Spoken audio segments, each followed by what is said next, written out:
So we're doing something a little different this time. I've got John here. Do I have John here? John? John. Hello.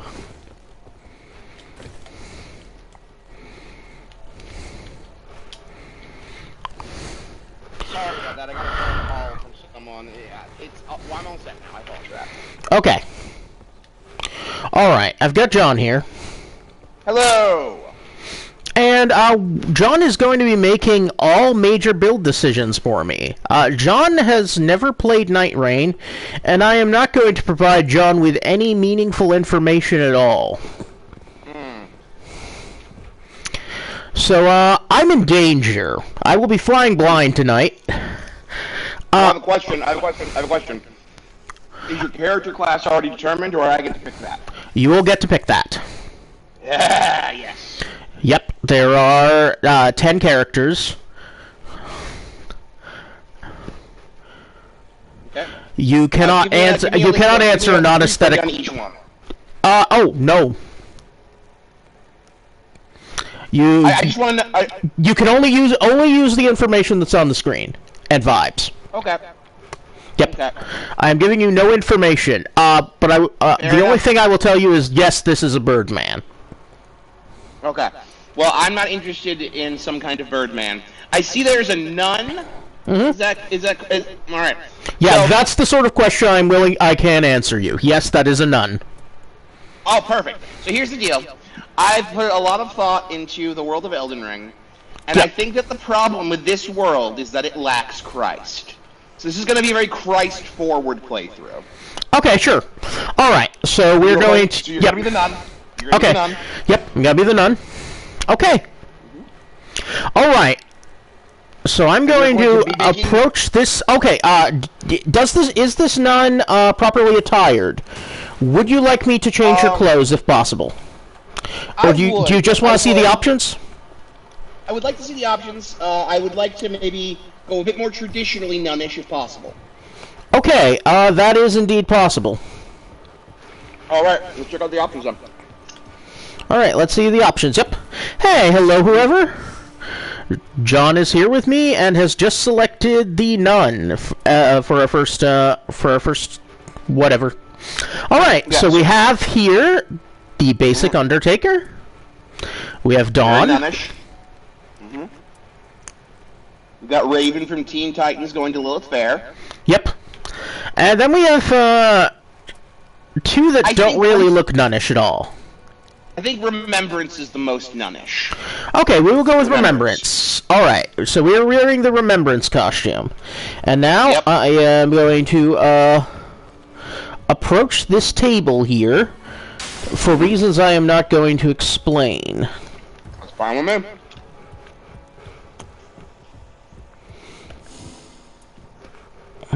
So the phone call I got was the pizza place informing me that it was my mistake that resulted in Nobelucci's dressing and not theirs.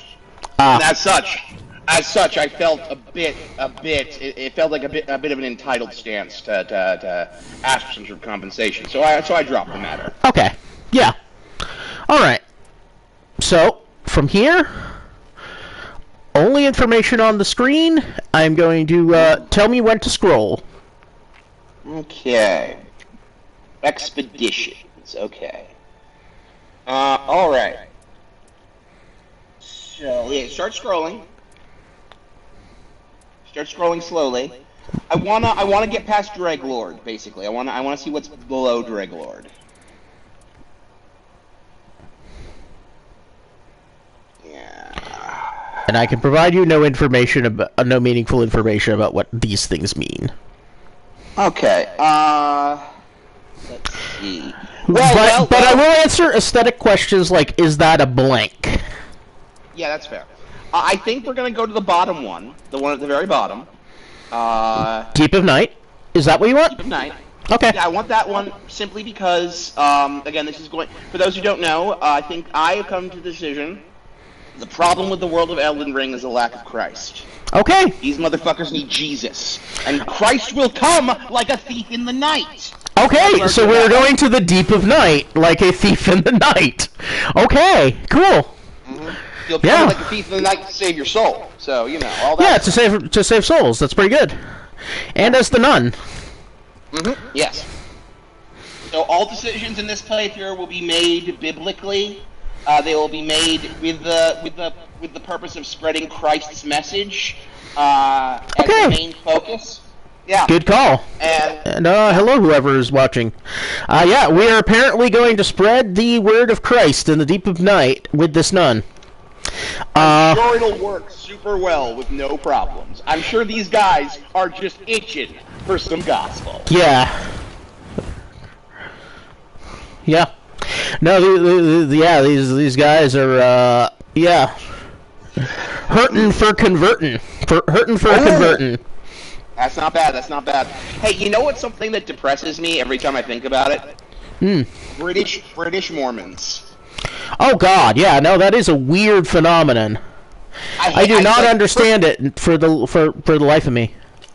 Why there are British Mormons. As both an American and an Anglican, it bothers me on both levels. Yeah, no, that's understandable. It's like we have our... First of all, English people, we have our own church. Come on. Second of all, there's something so fundamentally American about Mormonism, it just feels weird for specifically a British person to practice it, you know? Like, it's such an American thing. It feels like a British person using American slang, you know? It's like, ew, gross.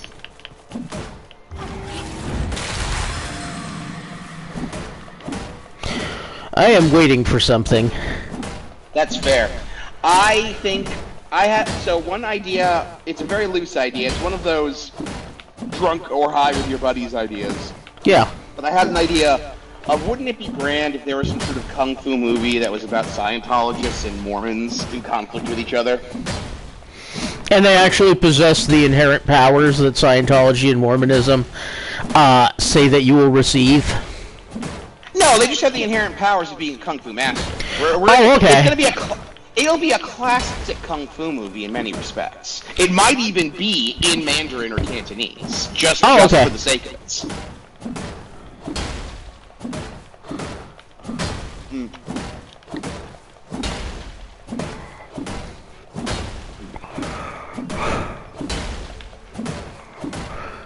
Sometimes Deep of Night takes a little longer to load. I cannot explain why. Whatever. Yeah, no, that does sound good. I mean, I've always, like, been really into the idea of, like, what if cults actually gave people the things they promised them, personally. Like, with Scientology and stuff. I mean, sometimes they do when the things they promise them are awful. Yes, that's true.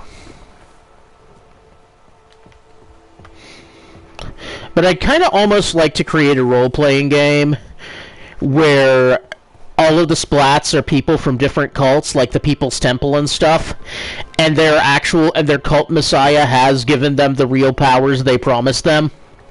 So in other words... And it's like Vampire the Masquerade, but like with various horrible cults. So in other words, you want to run a mage game with only the player's guide traditions. Yeah, pretty much. Because all the player's guide traditions are basically like cults and Ponzi schemes. You know, like the lesser traditions, the 9 traditions the technocracy sort of look down on. Oh, yeah. All right. And we are now about to head into the dead of night. Speaking, actually, appropriately, the one I always found most interesting in 20th Anniversary Edition was, I don't think that the terminology really existed when 20th came out, but it was basically like, you know those, like, really super religious, militaristic manosphere guys? Yeah, I do know those guys. Yeah, there's a splat for them in Mage 20 as evil wizards. Oh, nice.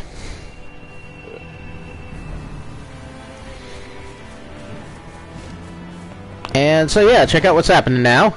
That is a bird. It's a very big bird. We are flying on giant birds. Yes.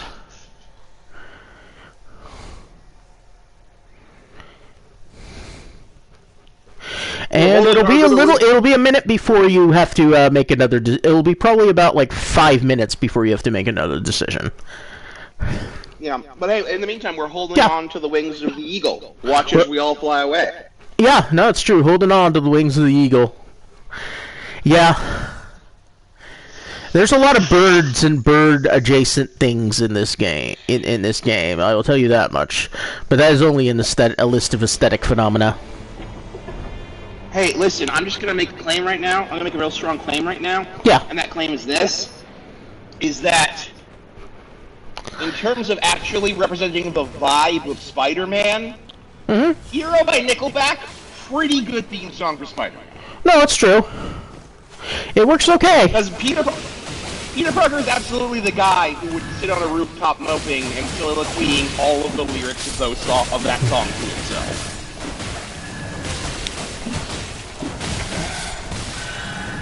Yes. Ah, bullied by a rat. Rats, the devil's mice.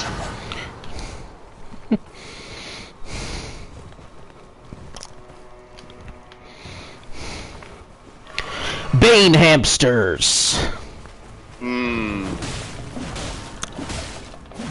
Yes, rats are the devil's mice, bats are the devil's birds, and I'll riff more later. Yep. Yeah, as this nun goes about finding where to go next. Where are we headed, guys? Oh, we are headed into a cathedral. Phil is one of the other players. So this is a real human person. This is in the dead of night with me. Is this someone you know in real life, or someone you only know through the game? Neither. This is a stranger. Oh wow. All right, so now I'm making a choice. Should I take the Fire War Pick or the Fire Bloodhound Claws? Fire War Pick. Fire Bloodhound Claws. Bloodhound Claws. Bloodhound Claws contain the blood of Christ. They do indeed. All right. So you're sort of so this is a very Christ-forward Wolverine. I think I'd like that what if. It'd be an interesting what if. Yeah, what if Wolverine was all about Jesus? Yeah. Okay, this guy... Oh! Well, I am picking that up. Because I don't have a choice to not pick it up. Alright. So, Phil is heading out. And yeah,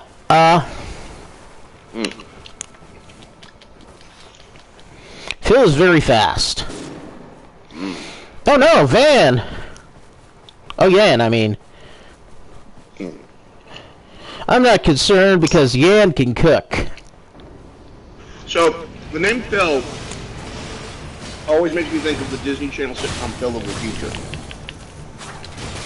And the Disney Channel sitcom Phil of the Future always reminds me of the fact that the lead actor of the Disney Channel sitcom Phil of the Future, after he left that show, the first thing he did to distance himself from being a Disney Channel sitcom star was play a rapist on Law & Order. Okay. Should I take the Rune of the Strong or Improved Poise plus 25%? Poise. Yes, we must be full of poise. You're right. Yes. Why would I think otherwise? Poise is excellent. Yes. Just like these Bloodhound Claws. And I think it's kind of interesting when like child actors go on Law and Order to play like horrible people. Yeah, no, it's weird when that happens. It's kind of awesome. You're right. Yeah. Although my favorite factoid about Law and Order is that since the beginning and up until this very day, at least last time I checked, Law and Order films on the same soundstage as Sesame Street. And as what? Because of that, Sesame Street. Oh, nice.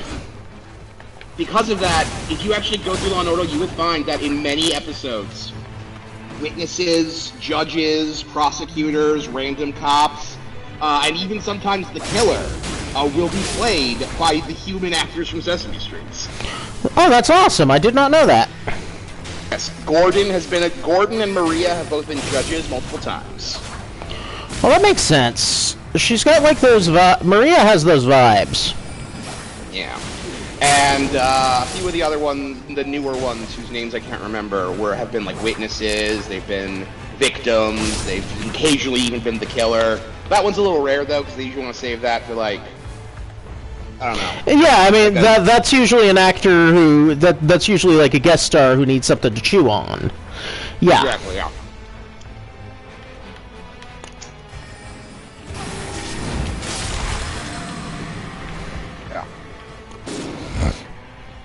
Oh boy.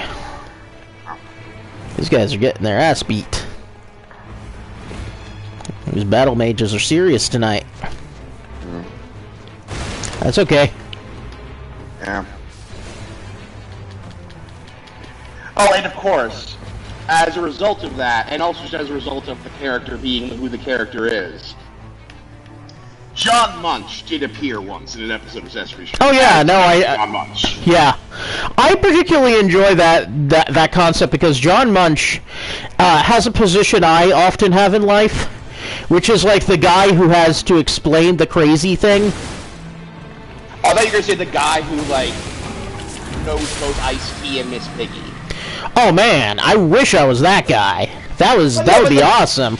But like I'm the guy who most often has to be like explain the thing, and then someone is with me going, "That's messed up, yo." Yeah. No, I just mean that like you know. Okay. You have a wide range of Should I take a magic morning star, a clean bone, or improved HP restoration plus 20%? HP restoration. Okay. Alright, improved flask restoration plus 20%.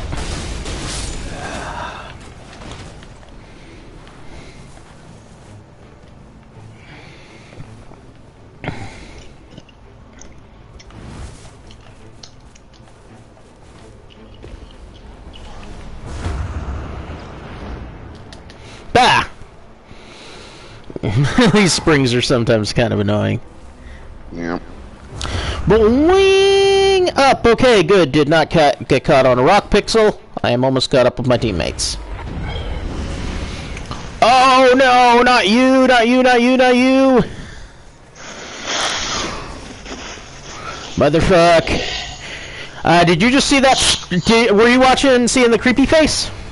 I didn't really understand what was going on. I saw like a weird image across the screen. I didn't really understand what it was. Okay, cool. I will not be explaining that. But oh man, I am worried.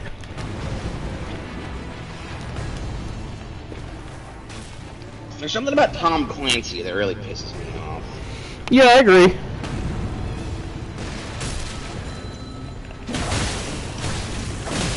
Although I do know Richard Dansky, who's a great like horror writer and a great and just a great dude, was in charge of the design for I think it was like the Rainbow Six games and stuff. And okay, Iron Cleaver or Golem Grape though? Oh, Golem Grape up. Okay, I will. Ow, stupid rat. Ah.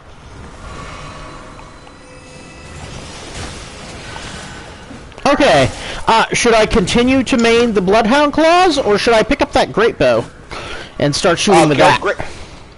I think you should use the Great Bow for a little while. Okay, cool. I will do so.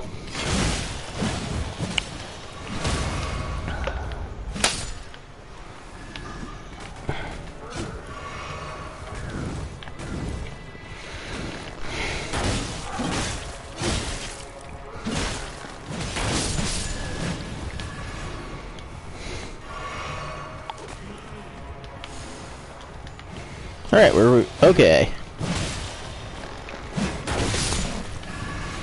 Interesting. Okay. It is always very hard to tell if, like, your teammates are just, like, crackerjack tactical geniuses or as puzzled as you are when you're in these circumstances that I'm in now. Oh, yeah.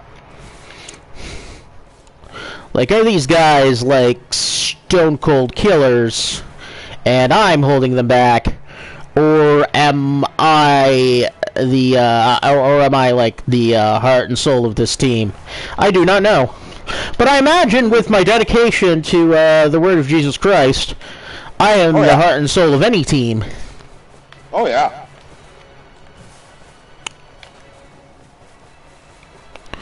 What are you guys doing?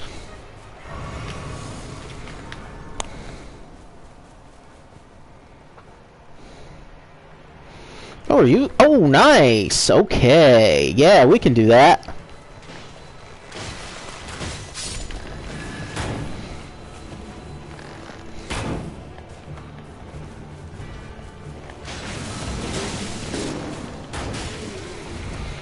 Okay, this guy's down. I'm gonna shoot him up.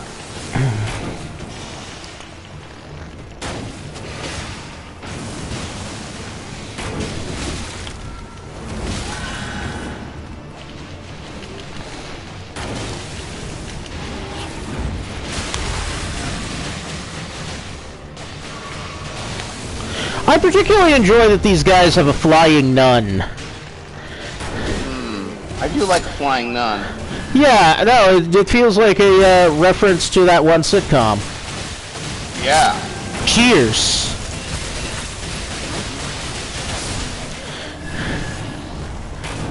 Alright. So do I want the Rune of the Strong or more improved flask restoration? Oh, more improved flask. Okay, so I am flasking it up real hard. Okay. And down comes Jan. Yeah. We don't know what runes are. We don't care what runes are. It's a huge dog. Oh, and there's just some funny way that Vikings wrote things down. Who gives a shit? Are there Vikings anymore? Not outside of Minnesota. That's true. You're right. Or fuck runes. And their scapes. And their scapes, especially. We're playing Nightreign. Nightreign's we're way past RuneScape.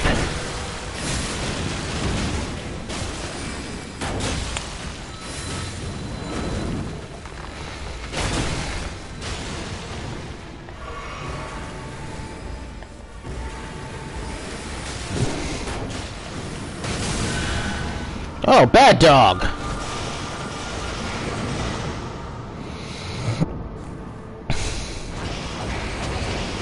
Bad doggy.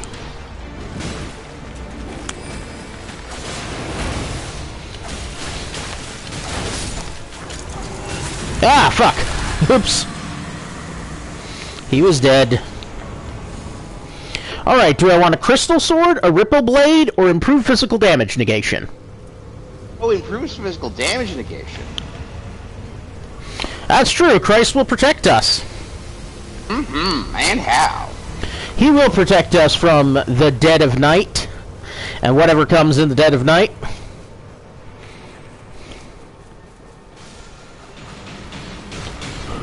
Which we know is not going to be some kind of gigantic dog because I already dealt with that. Might be Trogdor. Might be Trogdor. Yeah, Trogdor does come in the night.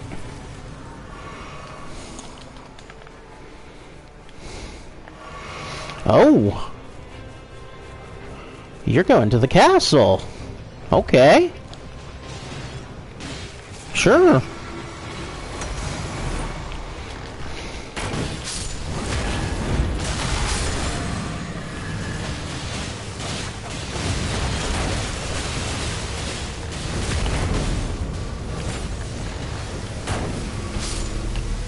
No, no, no, no,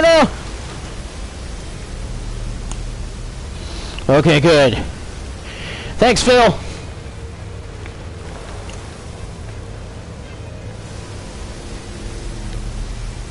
Where the fuck is Phil? Where is everyone?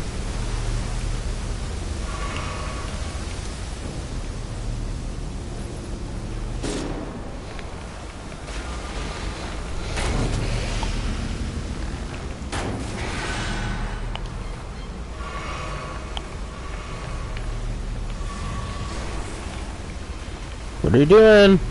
What are we doing? Oh, Yan has abandoned us.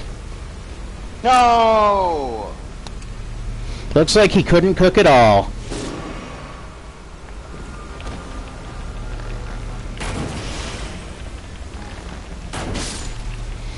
And Phil has abandoned us. No, not Phil. He was my best friend. He was all I had. Okay, so I lost that time. I'm going to hit the restroom, and then we will try another run. Okay.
Alright, well.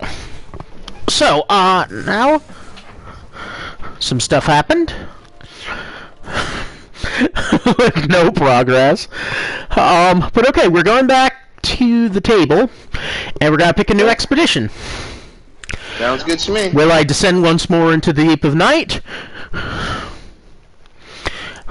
Feel free to, if you want me to take to hover over something so you have time to read it, I can absolutely do that as well.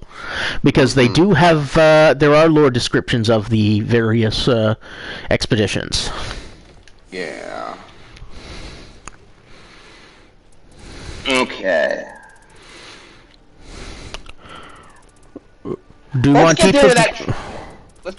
of Night, or you want to see what Dreglord? Okay, Dreglord. Are we? Is it Nun versus Dreglord, or do you want another character? Oh, we're staying on the Nun. Nun all the way. Okay, Nun all the way. All right. Versus the Dreglord.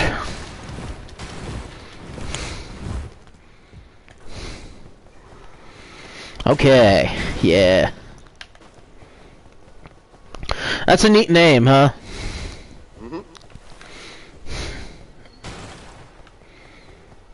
I don't know what a dreg is, but I'm interested to meet its lord. Oh, I can explain what a dreg is. What is a dreg? So the dregs are the worst thing at the bottom of whatever. So like coffee grounds, so like loose coffee grounds, like goo, is called the dregs. Right. I got you. Yep. That makes sense. Yep, that is the sort of thing I can answer. Also questions like, what the fuck is a crozier?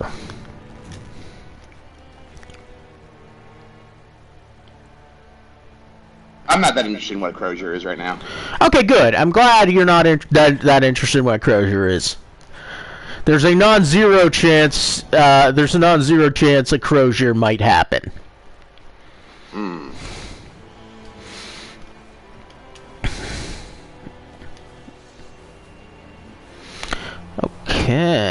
Okay, we got... Yeah. We got two strangers here. I'm actually, like, I've been starting to plateau on this game, not in, like, a great way, but I'm trying to overcome the plateau, and the thing past the plateau is, like, just a lot of playing this game. Hmm.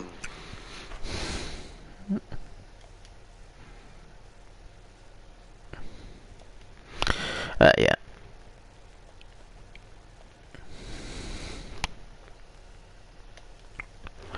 I'm really interested in this Maggie Gyllenhaal Bride of Frankenstein movie that is, like, doing so terribly at the box office, and is so controversial because it's so feminist.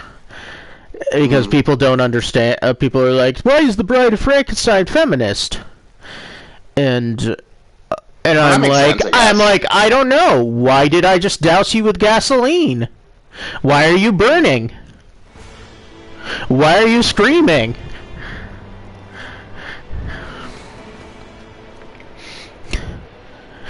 No one will ever know. That's how I reply to that. Right. Yeah. Cool. It's the only appropriate reply. To why is the Bride of Frankenstein so feminist? Why not? Do whatever you want. Yeah. But Mary Wollstonecraft's father, Roland Wollstonecraft was a socialist philosopher, and her mother was actually like a feminist scholar, early feminist scholar, predating Simone de Beauvoir. So vindication of the rights of women predates the second sex. Cool. Yep. Down in the hole. We down in the hole. Down in the hole. Down the Goblin Town. The Firemonk Town. So what do you think a Firemonk is? Sounds like a monk who plays with fire. Alright, so which of these should I take? What do you like? Let's see. Let's do the Fire Cane sword. Cool. Let me see if I got enough. Nope, I don't. I don't have enough of whatever currency permits me to level, which could be anything.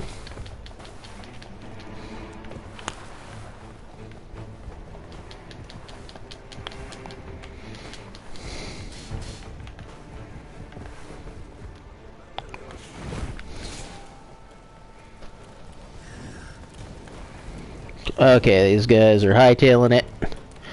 They did not stop and check for a thing. Sometimes you stop and check for a thing at places, because sometimes places got things in them, right? Yeah, that's nice. One would assume.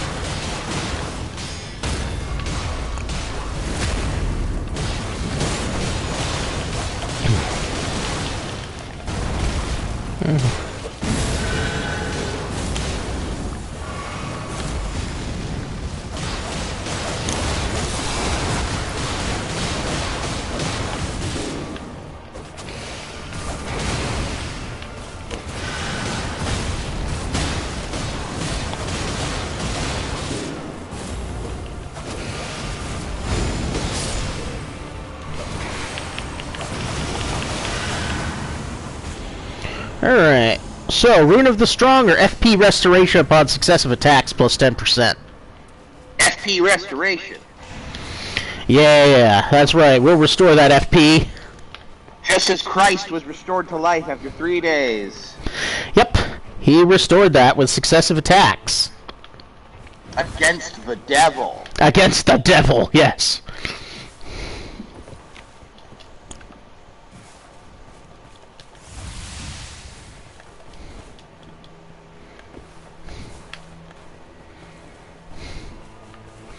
Alright. Okay, let's keep going here. Where are these guys going?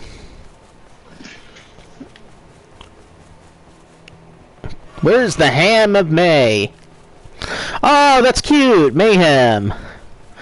That's a cute name.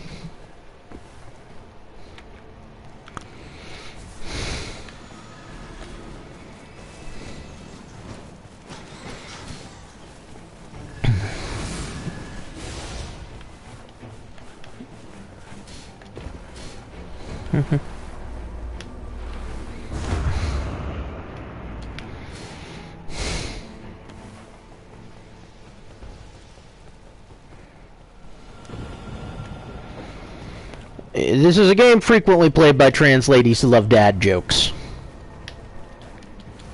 Oh, okay.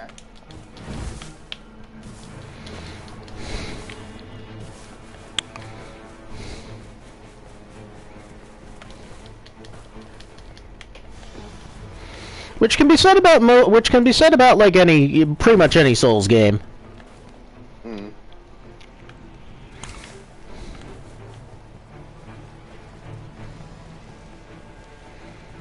What are you doing? What are you looking for? Oh, are you looking for... Oh, you were... Oh, okay.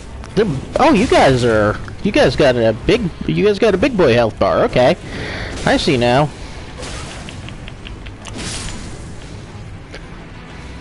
Or am I just missing the hole?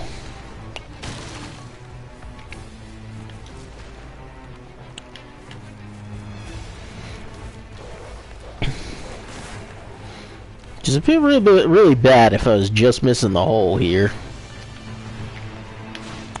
Ayo. Oh yeah, no, I know.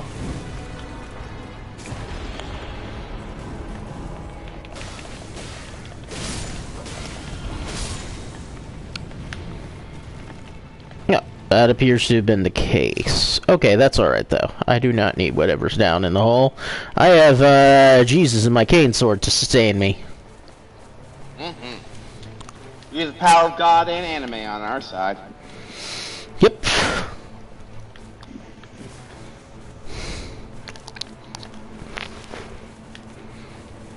Speaking of anime, there is some serious bouncies in this game.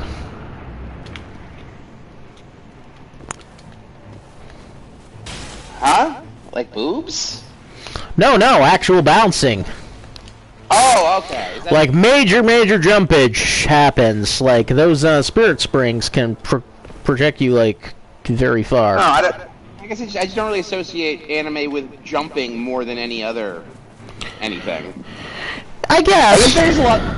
I guess anime does feature jumping as a means of locomotion fairly often. Yeah. I think about it. Yeah, and jumping like really far as a means of locomotion. Like, as far as, like, Ang Lee's Hulk. Like, you can do Ang Lee Hulk jumps sometimes. Yeah. Love a good Hulk jump. Oh, yeah. That was actually, like, at first I was like, this does not really capture the Hulk very well. And then it was like, alright, so, which of these? Gargoyle's Sacred Greatsword, Sacred Grave Scythe, or Max Stamina? Stamina. You need max stamina to survive on the cross. Okay.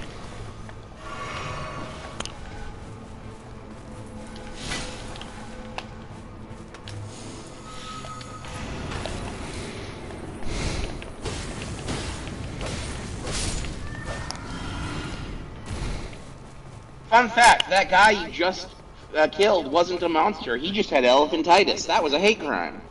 Probably. Oh, yeah. No, I mean, you would be surprised how close you are lore-wise to the truth there. Oh, are those just guys with, like, puffy faces, but magically puffy? It's an entire race of people that have been treated very, very poorly, and are the most farmed race in maybe video game history. Besides the fact that, other than the fact that goblins are standardized across multiple games, so have a one-up there. But sheer volumes of those poor guys that have been killed are they're respectable numbers. They could easily populate nations or maybe a planet. I have myself killed probably about 5,000 or 6,000 of those guys. Dang. Yeah.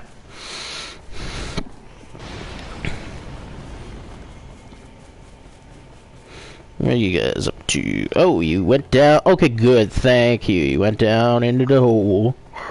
I'm coming. I'm a-coming. Into the hole. Into the hole. We gotta take it to the hole. Oh, fuck Zaymore. All my homies hate Zaymore. Ancient hero, my ass. Can I tell you something that feels very gratifying? Yeah. It feels very gratifying to live in a world where people don't think Justin Timberlake is cool anymore. Yeah, that is true. I never thought he was cool. I always thought he was like kind of weird and annoying, and I didn't really like any of his solo music at all. Yeah. Pretty much. Yeah, fair.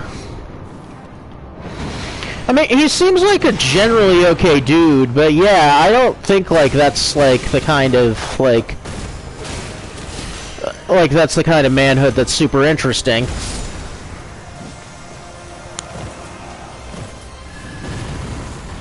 Alright.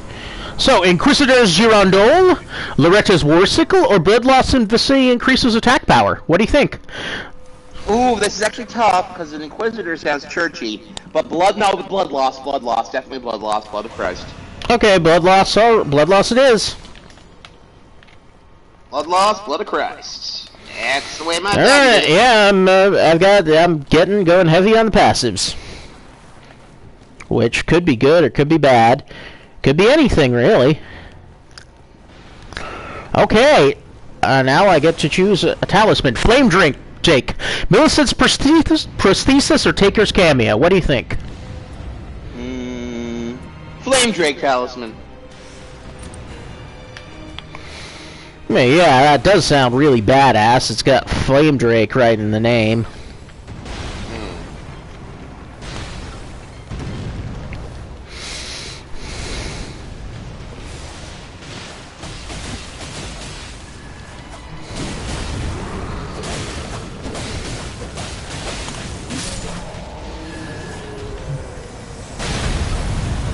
Alright, Serpent Hunter or Stamina Recovery?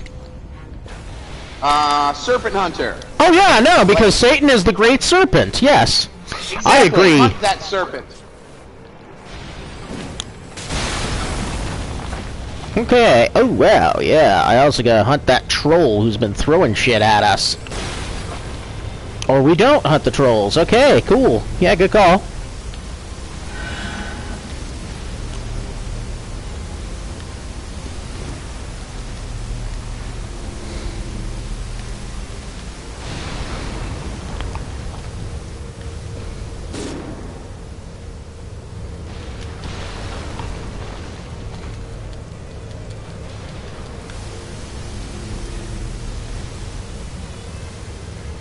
Is our buddy over here?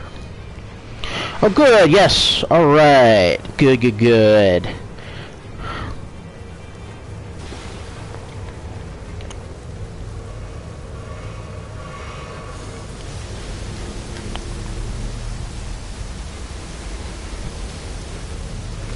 Alright.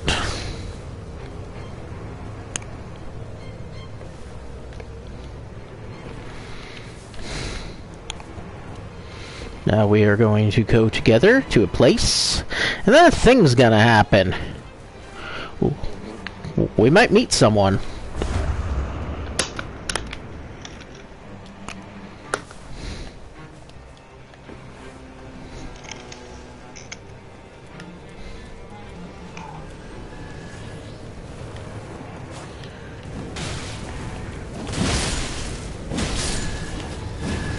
No fire monks. Fire is what comes from hell. Yeah, I don't. It's also no, but it's also like the fire of the Holy Spirit. That's also a thing. That's true as well.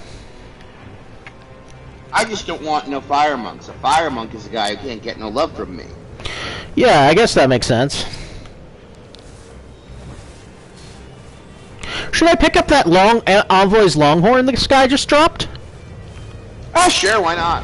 Glittering's bad. Yeah. Alright, should I take that or the Serpent Hunter for this fight? Serpent Hunter.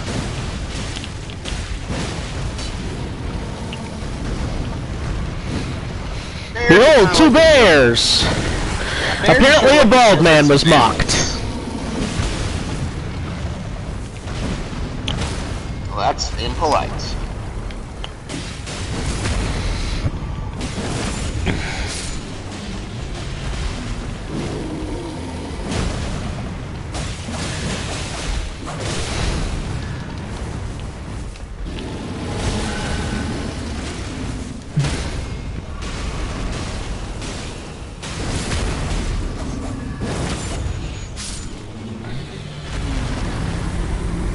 Alright, well. Oh no. That's right. Oh, it's this fucker.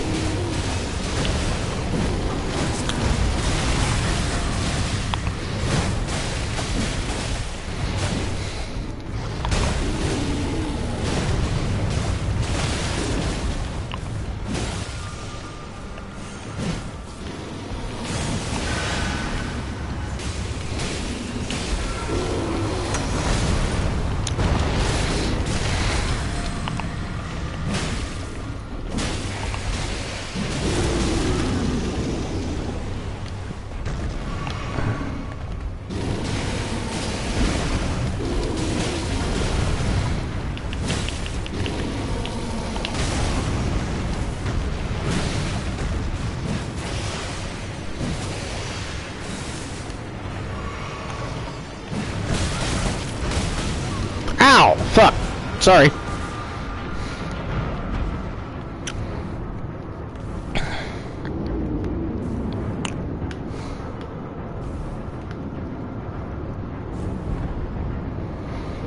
What you doing?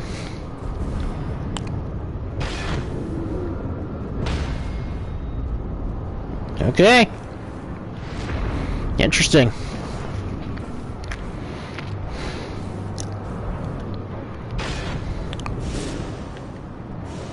Okay.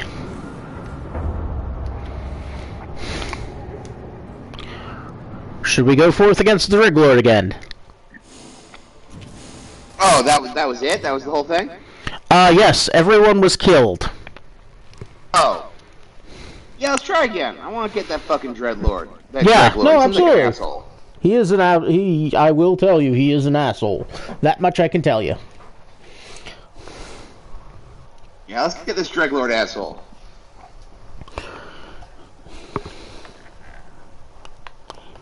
And that a colleague of mine made a questionable choice.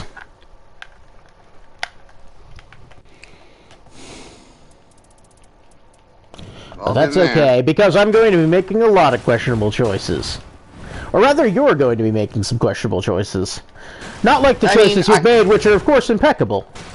Yeah, I mean, I won't have any answers to those questions, and, but, you know, whatever. Yeah. Yep. But we're back heading in against the Dreadlord. He loves him some drags. Who am I with? Okay. We got a guy with a bow and a guy with a sword and a tiny shield. And we're riding giant eagles? Man, I feel like getting rid of some jewelry. Yeah, huh? We gotta ditch that jewelry.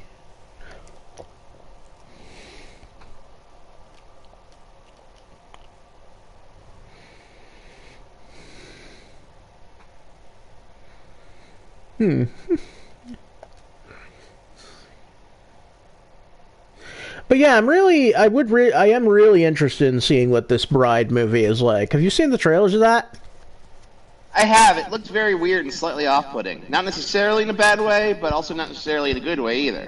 Yeah, no, I would agree with that assessment. And it's directed by Maggie Gyllenhaal, who's an actress I love. Emphasis on the word actress and not the word director. Yeah, well, this is her first movie. Oh, it's her first movie? Ooh, I think. Interesting. Yeah. And that's a bold first movie, actually. And it's a musical, right? It has musical elements, yes. Yeah. It's a Bonnie and Clyde Frankenstein. Interesting. Oh. Alright. Certainly might be good, but I don't know. Yeah, it might be good, or it might have been just really far up its own ass. Either of those things are quite possible. Oh yeah.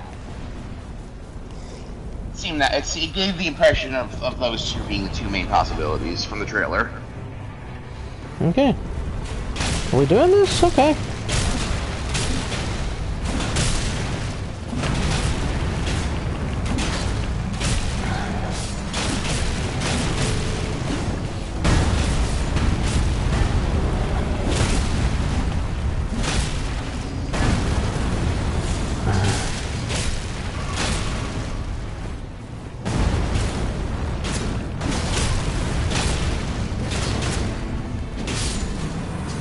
Oh, nice. Level 1 golem kill. Alright, Serpent Bone Blade or Twinned Knight Swords? Serpent Bone Blade.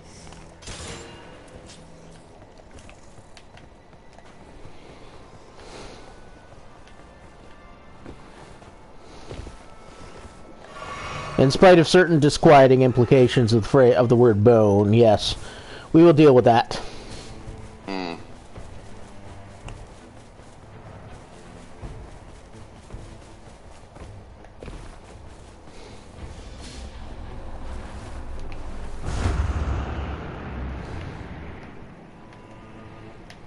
Oh, okay. Oh, they did find a thing that will allow us to level up. whatever mechanism that might be.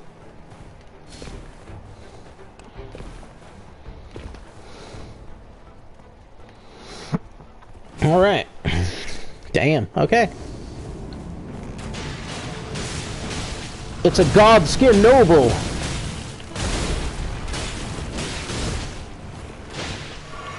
I don't know him. I never saw him at the reunion. I'm glad to hear it. Because this guy's kind of a dick.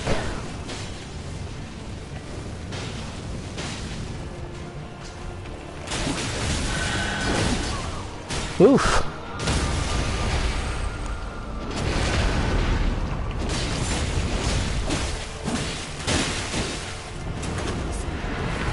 Looks like he smells like ball sweat. I believe that's probably a good assessment.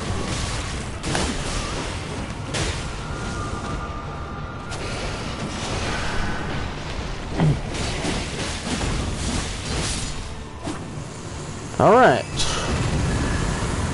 So what do you think here? Am I taking Rune of the Strong or Improved Dodging? Improved dodging.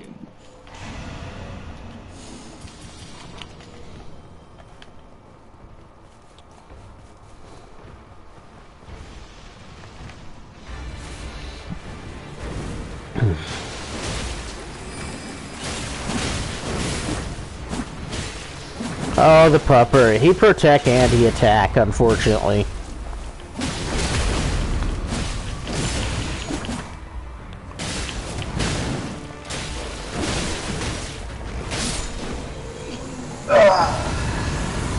Alright. Commander Standard, Fire Mantis Blade, or increased maximum FP? What do you think? Oh, maximum FP. Alright. We'll go for the FP.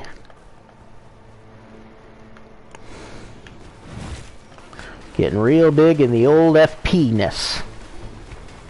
Hell yeah. Yeah. Just so full of FP-ness. Alright, guys.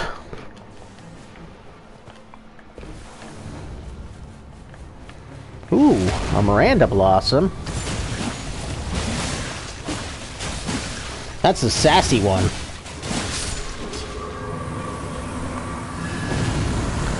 I'm more of a carry. I mean, the nun's more of a carry.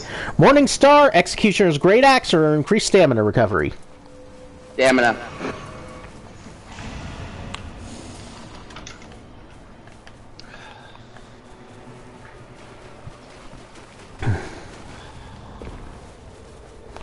Oh shit, who is coming here? What is going on here? Yeah, imagine we... Oh wow, you guys are loaded with... You guys are loaded. Shit, okay.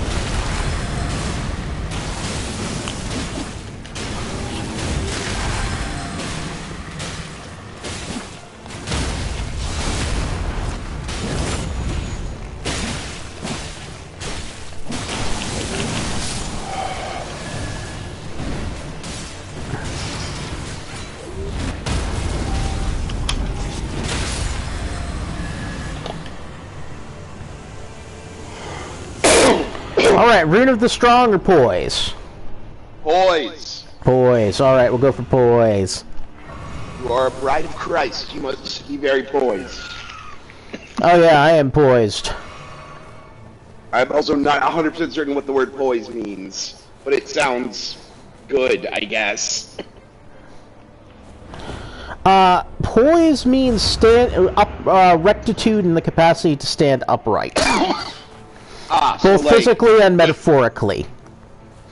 Strong posture. Of both body and soul. Of both body and soul, yes. Well, that sounds like something a bride of Christ needs to have. Yeah, it probably is, yeah. Poise is really important. I will say, I was never really into the whole bride of Christ metaphor with nuns. I never cared for that. That always seemed like... I mean, it's a weird thing to say.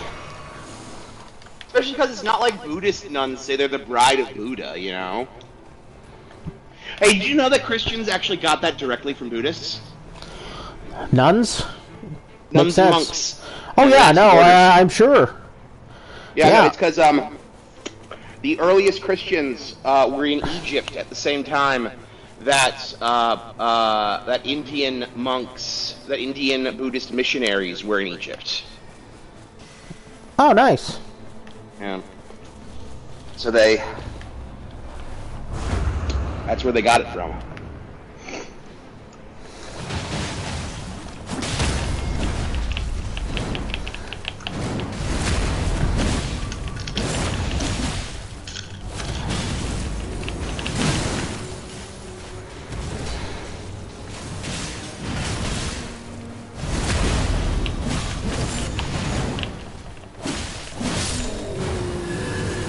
Alright, what we got here? We have Vare's Bouquet, a Thorned Whip, or Improved Sorceries and Incantations. What do you think? I'm going to say Improved Sorceries and Incantations, because monks and nuns are huge fucking nerds. Yeah. And they like reading books and like reciting things in Latin and shit. Oh, what are you... Oh, man. Are you guys sure? Are you guys sure? Are we sure? Are we sure we're doing this? Okay. Well, you guys seem sure. I will give all I can give. Yeah. Oh man, I know that. Like, I will kick a horse if need be. I know this is a pretty awkward time to be discussing the U.S. military, but yeah. I do miss the recruitment ads of the '90s. They were fucking insane. They were.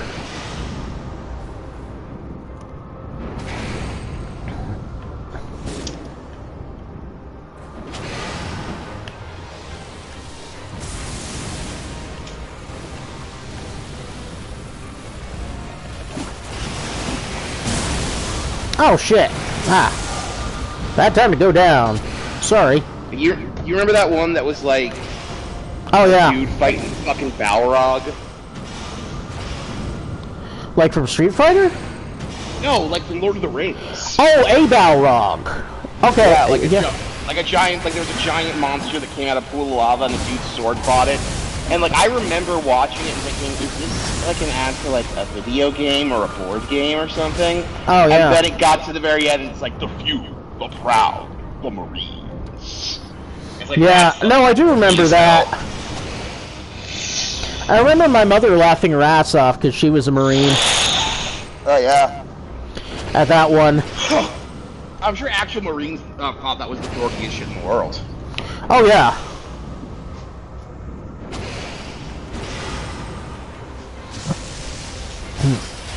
It's like, the actual reason people join the Marines is to pay for college and get laid.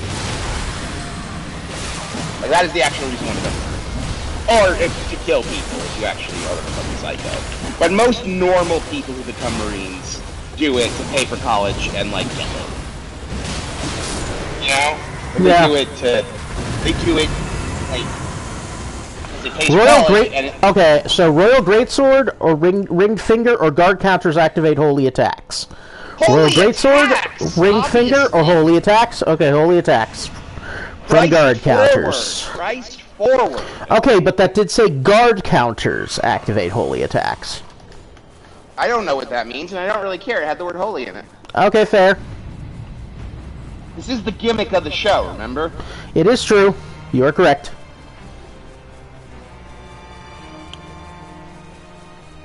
Just do a lot of guard counters, I guess.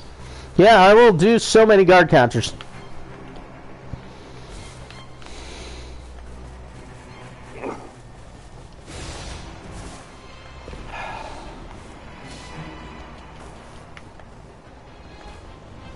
Oh. Talisman. Yeah, the average person who becomes a Marine does so because to pay for college, to travel the world, and to, like, look really cool, basically. Oh my god, dudes! You know? Like that. Whoa, shit! This is a Deathrite bird. My friends are very ambitious, it seems. It's like if someone aborted Big Bird. Yeah, it's not pleasant. Ew.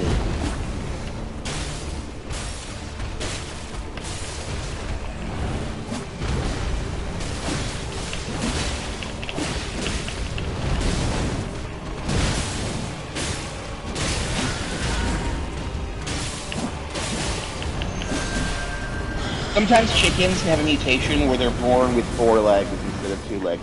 Oh yeah, no, it's true. Just like the two-headed cow mutations. Yeah, and they look like little griffins. Yeah, I've seen those.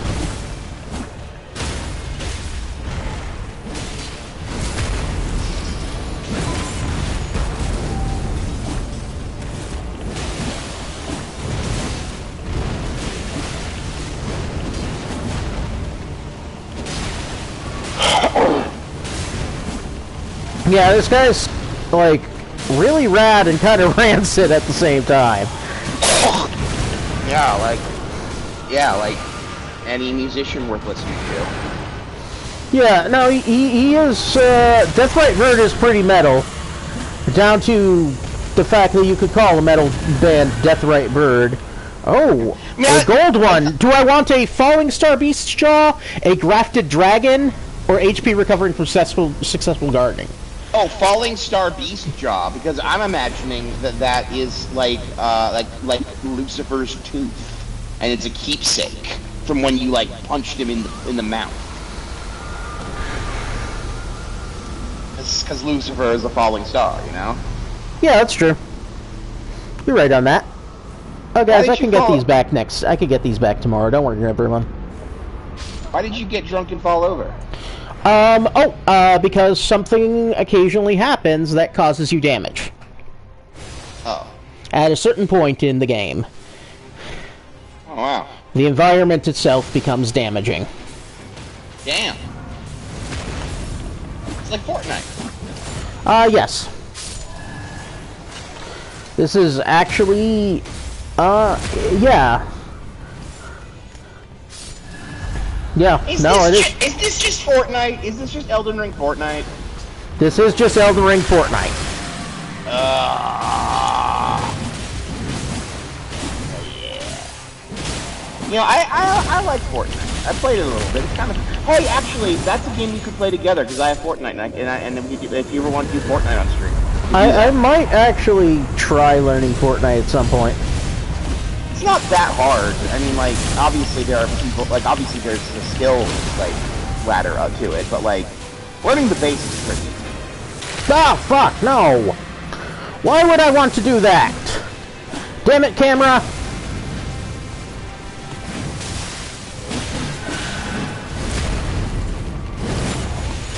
No one would want that.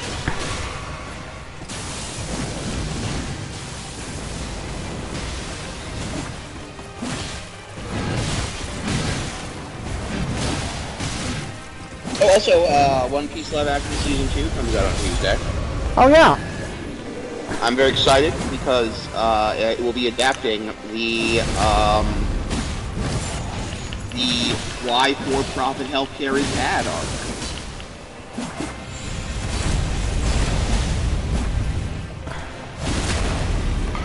I think it's neat that Dave Desmelkian's in One Piece. I'm sure Dave Desmelkian does too, because he's a huge nerd. Really nice guy, though, by all accounts. I love me some Dave Desmelkian. Okay, so guard counters activate holy attacks, guard counters activate summoning attack, or sudden death upon enemy attacks sudden enemy death upon attacks that land. Holy, holy, holy attacks. Alright, guard counters will activate holy attacks whenever I guard counter. Sweet deal. For every guard counter, I will activate holy attacks twice over. No matter how much I guard counter. Are you being sarcastic because you don't guard counter very often? That would remain to be seen.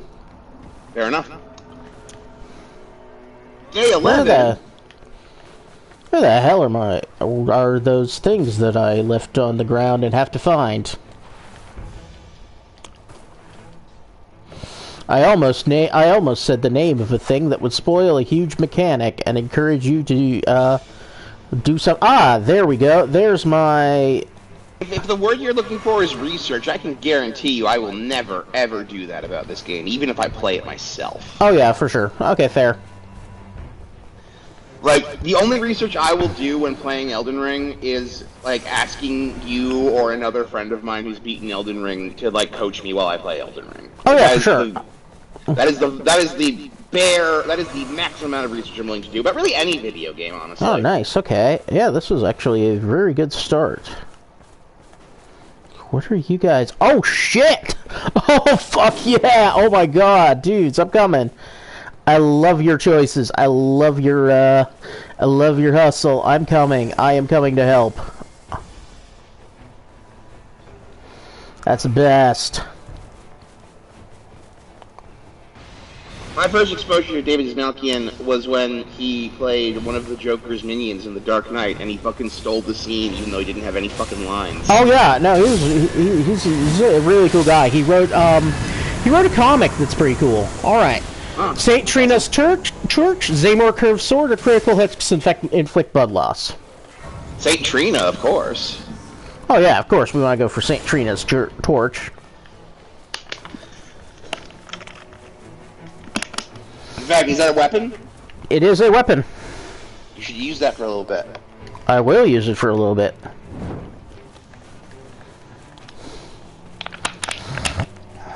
Yep. What was that big? I'm not going to ask you to equip the it middle again, thing was the Falling Star Beast Jaw. Oh, wow. Okay. Damn, that's cool. It is. I love that thing. I'll tell you that much. Oh, motherfucker. No, not you. This is not time for you. This is not all about you. I thought it looked like a giant mummified cat's penis. It kinda does. Did we find the thing we needed? Okay, good. It looks like we did. Thanks, guys. Oh no, it is still snowing.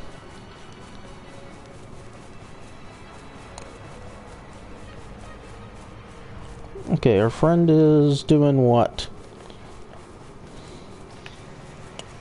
Garrett, I have a question for you. Yeah.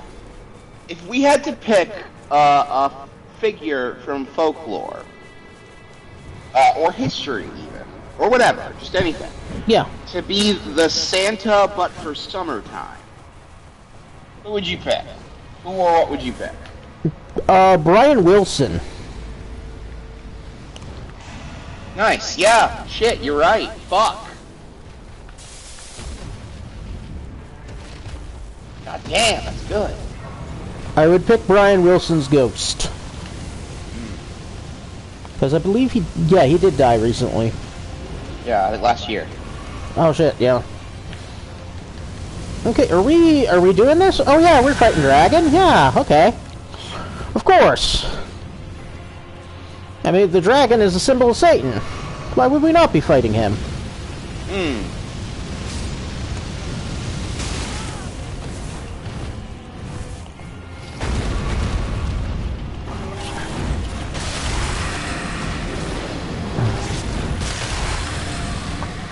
Oh shit, okay.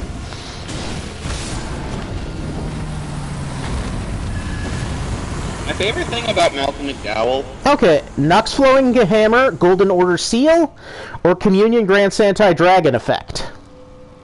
Communion, the Eucharist, of course. Okay, so Communion will grant Anti-Dragon Effect. I am indeed using a torch, a Saint Trina's torch, because it is sacred. And John wants this nun to be a proper bride of Christ. Yes, this is a very Christ-forward playthrough.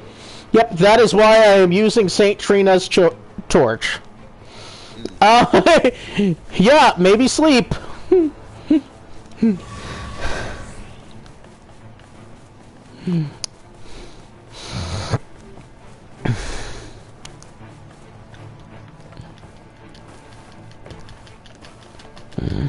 No, Saint Trina is like a super sacred saint.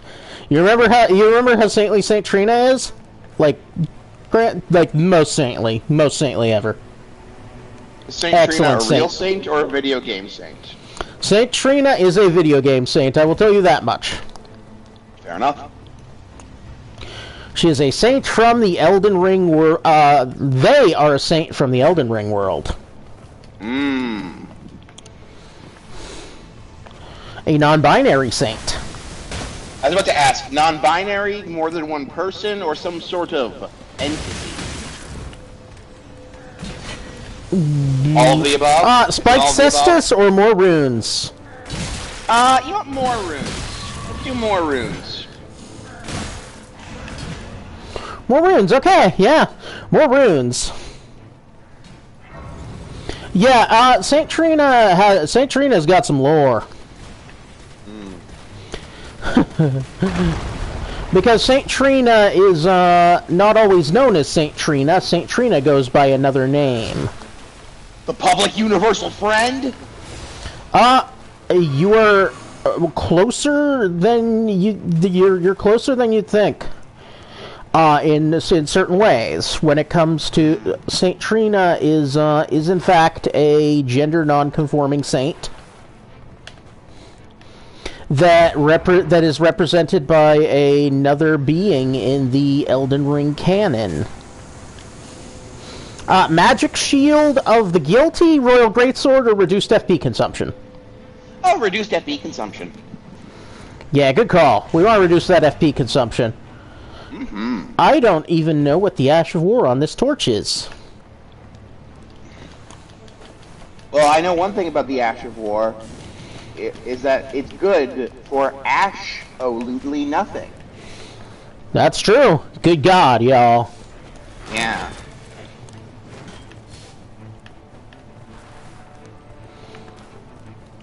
One joke that I would absolutely put into Dragon Ball, if I ever had some sort of influence over any Dragon Ball anything, would be, I just think it would be fucking hilarious for Goku and his wife Chi-Chi to do a duet of War, of that song, at like karaoke night. Of War, what is it good for? Yeah. I like the, I hope Goku handles the good God, y'all. Oh no, I hope it's his wife, and she goes, "Good God, you all!" in like as high pitched a voice as possible. That's a that's a tough one though, because like I think Goku could do a really fun good God, y'all. Oh fuck, I fell. Isn't there more than one good God, y'all, in that song? They could. Oh yeah, no, there's a couple.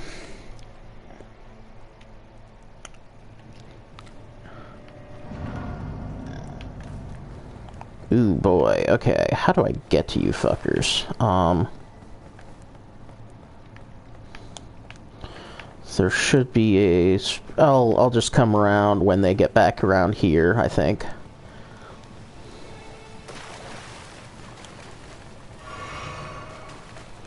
Because they're going to be coming back around soon, because we gotta get a thing together. I've been getting back into Todd in the Shadows lately, and I have been enjoying his reviews of bad albums. Oh yeah? Oh yeah. Yeah. Some of those bad album reviews are great, and I also just like his appreciation for so many bands that like nobody thinks about now. Oh yeah. Like I really liked his retrospective of The Waitresses. Yeah, that one's good. Particularly because, like, I'm a big Square Pegs fan. Ah, yeah. That makes sense. My mom, wait, is my mom big? No, she just uses that term a lot. Never mind. Yeah. She just uses that term to describe people, politely when she means, like, mildly. Someone's a freak, yeah. Oh, yeah. Okay. Yeah, okay, that makes sense, too.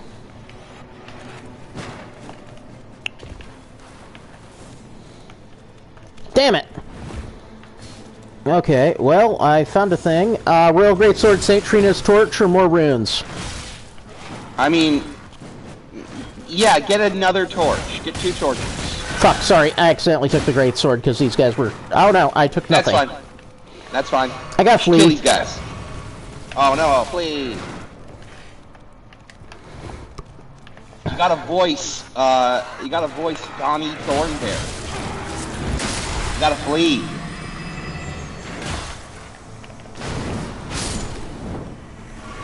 Oh wow, that's actually doing a lot of damage. I mean, yeah, I imagine hitting someone with a stick that's on fire would. You would be surprised, actually, based upon how the game works in some way, sometimes. Oh, I thought you were about to tell, like, a story from your personal life. Oh, no. One time I hit a guy with a stick that was on fire, and he was like, I didn't hurt that bad. I was like, wow, I thought it would. Yeah. Now that would be really weird if that was a story from my personal life. About that. That would be I would really question, like, the decisions I made that got me to that point. Okay, what's here? Do I want America's Hammer? Or improved physical attack power? Let's go with America's Hammer. America's Hammer, okay. Also, speaking of America's Hammer, yes. So, American patriotism is on an all-time low right now, and rightly so, I'd say. We've got a pretty crappy country. We do. And it feels real crappy to live here, and it feels real crappy to look at us from the outside. It's just not good for anyone. And I think that, obviously nationalism is not good, but I do think there's a baseline of patriotism that is good. Okay, ringed finger, pedal whip, or increased damage after critical hit? Increased damage after critical hit. Alright. I think there's a baseline. Should I take this lion greatbow they just dropped? No. Wait, yes, you should take it. You should take it because Jesus Christ is a lion in Narnia. That is true. It is an Aslan bow. Yeah. I remember figuring that out as a kid and feeling so fucking like, oh shit! I remember reading the books and getting to the part where he's like, I am known by another name in your land. Also, I took the form of a lamb at one point recently. And it's like, wait, oh my god! Oh my god! I remember it blew my fucking mind when I was a kid. Yeah, I can imagine. Like, it's neat the first times we start seeing metaphors. Yeah. Although, I mean, that one isn't really a metaphor. That one's pretty literal. You're right. It's just cryptic. It just talked about cryptically, but it's pretty literal. Oh yeah, true. Yeah.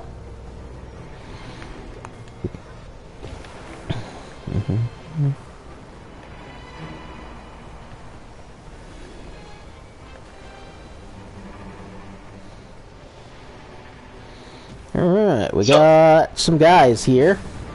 Alright. Oh, man. So, like, I know I joked about this not too long ago, but I want to bring it up again and refine my point, which is I would do anything to be able to go up to Marvel and Garth Ennis and make the following deal happen, which is that Garth Ennis gets to write an arc of the Avengers where Jesus substitutes for Thor for a little while, but he's got to make it as earnest and, like, sincere as humanly possible. And he's got to give Jesus at least one really cool fight against the Marvel supervillain. While still being incredibly earnest and sincere. I would love to see that confluence of events come together.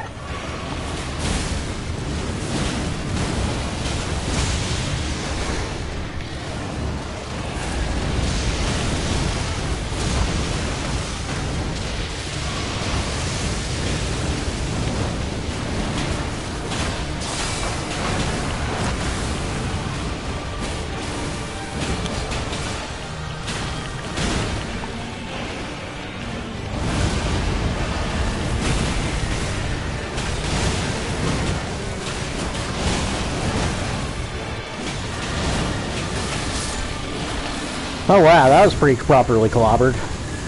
Yeah. Okay, so reduced FP consumption, all resistance is up, or improved affinity attack power? Oh, all resistance is up.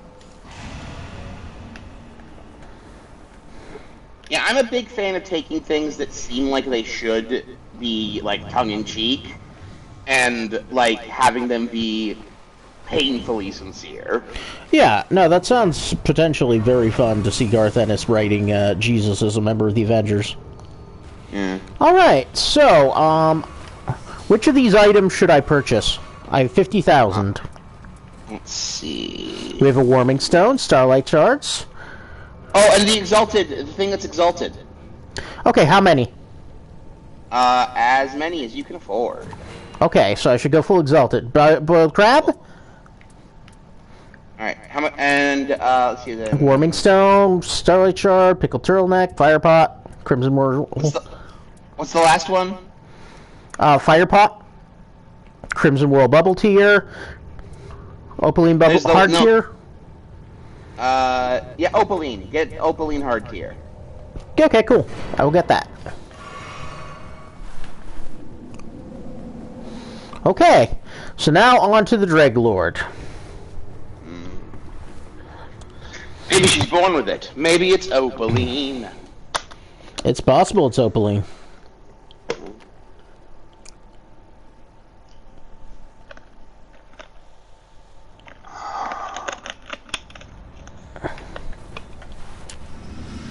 Gonna eat some exalted flesh.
So look at this guy, huh? Yeah, he looks like a real, shit. Yep. Actually, you know what he really looks like to me? Oh, I'm gonna nerd out about that a little bit. He looks like a Tupalak. You ever heard of a Tupalak? No, what's a Tupalak? A Tupalak is a very interesting creature from folklore. It's one of the rare creatures that is in both European and indigenous North American folklore, pre-colonialism, because it's from Greenland. Oh, interesting.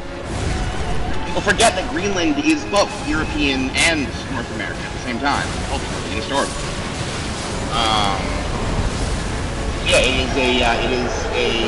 And that the native people of Greenland share a culture and a history with the Inuits of Alaska and the First Nation peoples of Canada. Oh man, this fight is such chaos. Yeah. Anyway, so Tupalak is a figure from the indigenous folklores of Greenland, Canada, and Alaska. It is essentially a golem. It is an artificial life form created by a sorcerer, but instead of being molded from clay, it is stitched together from random bits of bone and skin harvested from any dead animals you can find. Oh, interesting. Yeah, he does look sort of like he was made of, like he's just made of, like, the worst stuff you could find. Yeah. And in lore, Tupalaks were created by sorcerers to basically be assassins, destroy their enemies. And their greatest skill, in addition to being horrifying bone monsters, is that they were preternaturally skillful swimmers. So they would attack you from the water. They would dive into the water and wait just under the surface, and they grab you and drown you. I love how there's everything in that is like a curveball. I love how many curves there are there. Like, you'd think that they're like, oh, its greatest skill is that it swims very well. Yeah. None of that was expected. Yep. And so they dive into the water and they just wait by the shore until their target gets close and drown them. You drown the shit out. And then I think they like turn back into an inert pile of bones and like sinew because the spell's over at that point. But I don't really remember. These are oral traditions after all, so you know it's hard. So it's hard to get a lot of detail off of the internet, which is where I get all this stuff from.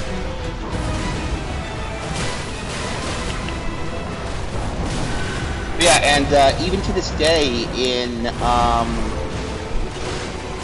Alaska and Canada, and I think also in the Sami culture in the Icelandic countries, but I'm not 100% sure. Finland mostly. Finland, the Sami are primarily Finland. Yeah, but it's very common for little Tukalak pendants carved out of bone or stone to be like sold as like tchotchkes at like stands or like tourist shops, or you know what I mean, like those little tchotchkes that like every culture has little tchotchkes. Oh yeah, for sure. That's an interesting thing. That is like that's the thing they chose to tchotchke up, huh? Yeah. In the way that the Finns have that relationship with trolls. Yeah. So yeah, the little bone golems that wizards make to kill people. You can buy a little effigy of one in a gift shop in like Canada or Alaska.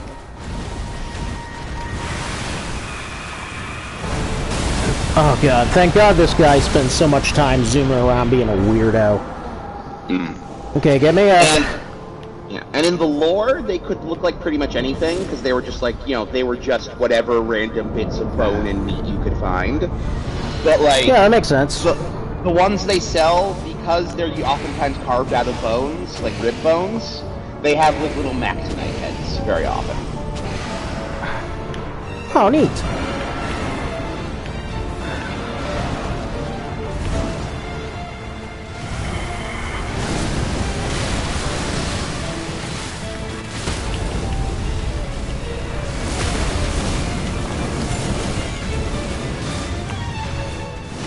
Oh man, we might get him! Holy shit! I found out about the Tukalak when I was researching ideas. You guys are cracked. And created a better game.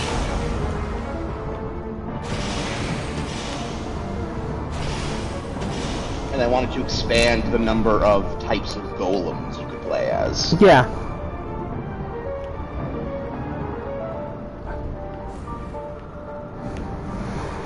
Yeah, I don't know if that sounds like super playable Splatish, honestly. Probably, but Like, I think there's this weird thing where the more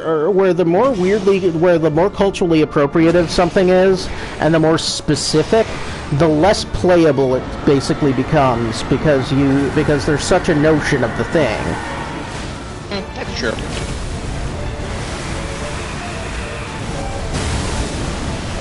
Oh shit, sorry everyone.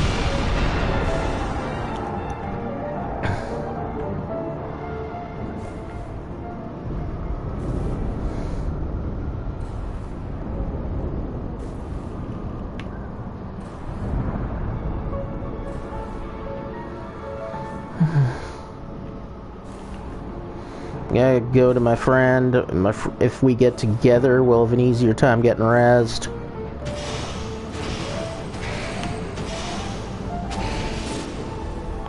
Oh shit!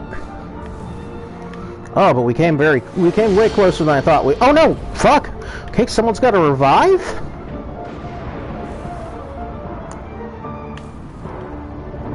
Interesting, okay.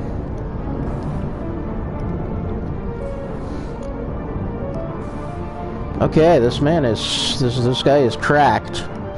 Jeez.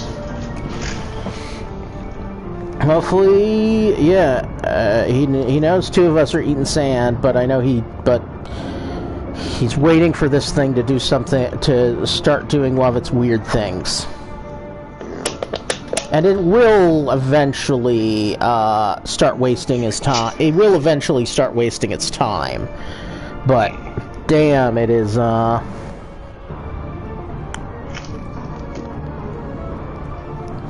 because he might, I mean, this guy is very, very good, so might just play hero and tank it out. Which I would not actually mind. I mean, this is my stream, but like, holy shit, like this is against all odds. This dude is. We are really like. This is the thing. I love the sportness of Nightreign. Nightreign is the most sport of all Souls games. Yeah. Like, this is the closest thing I will ever do to playing an actual damn esport. Is Nightreign. Yeah, that makes sense. Oh, man. Can you still hear me alright? Yeah, I hear you fine. Because I can't find my phone, which is what I'm talking to you on. That's Yeah. weird. I don't know where it is. Oh, my God! Oh, my God! Do you believe in miracles? Oh. In nomine Pater Filius et Spiritus Sancti, Dreglord, I abjure thee. I believe it was my prayer that finished this. Yes, it was. Thank Christ, literally. Thank Christ, we have defeated the calamity overcome. This is the most metal way to say you won a boss fight in history. Like, Nightmare... Oh, yeah. Nightmare slain, pretty good. Calamity overcome, though? Oh my god. I think, like, I would love it that if, like, somebody kicked my ass and the screen came up and said Calamity overcome, I would be so flattered even though I was dead. Fair enough. Calamity overcome is rad as fuck. Yeah, it's good to be seen as a calamity, I guess. I am the calamity that comes in the night. All right, so we have vanquished. A Night Lord was vanquished today, and yeah, but there's so many other Night Lords. And are we going to teach them the word of Jesus, or do you want to see something else? Oh no, we are not straying from the path of the Lord. Okay, we will not stray from the path of the Lord. All right, so what do you think? Let's take a let's see. Oh wait, hold on. Let's check out that sentient pest. Hold on a second. I want to highlight that for a second. Yep. Yeah, fuck that sentient pest. I agree. Asshole. Yeah. No.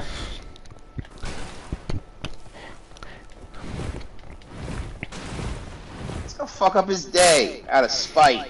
Let's go fuck up his day out of spite. Yeah.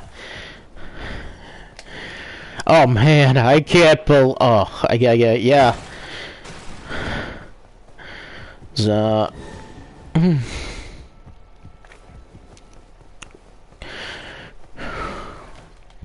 It's also very fun. I will say one thing that's very funny to me, and I kind of get it, and like it's very funny to me how much Garth Ennis hates Wolverine in particular. Because like, yeah. You know, obviously, like, you know, if you read the specs, yeah, you think he's the best Wolverine writer in history. Yeah. You think that he was made in a lab to write Wolverine stories. That is, yeah. It is possible, yeah. That he was made in a lab to write Wolverine stories. There's something about that little Canadian that just pisses him off. I could kind of see it. Wolverine was very. I have very mixed feelings about Wolverine. Listen. Let me say something real quick. Yeah. I don't have mixed feelings about Wolverine, but I do have a relationship with Wolverine that is. Okay, I'm not going to say that because that genuinely feels blasphemous. But what I'm trying to say is that my appreciation for Wolverine is tempered by my acknowledgement of people doing Wolverine badly, in the same way that my appreciation for Jesus Christ is tempered by my acknowledgement that a lot of people do Christianity really. Okay, fair. No, that is a fair comparison. Yeah, because like, oh yeah, I will admit Wolverine is one of the most oversaturated characters in Marvel, and so many writers just fundamentally do not get him. But like, and they think they do, and they don't. Like. The number one problem with people who write Wolverine badly is that they think they're writing Wolverine, but they're not. They're writing Lobo, who is a parody of Wolverine. Yeah.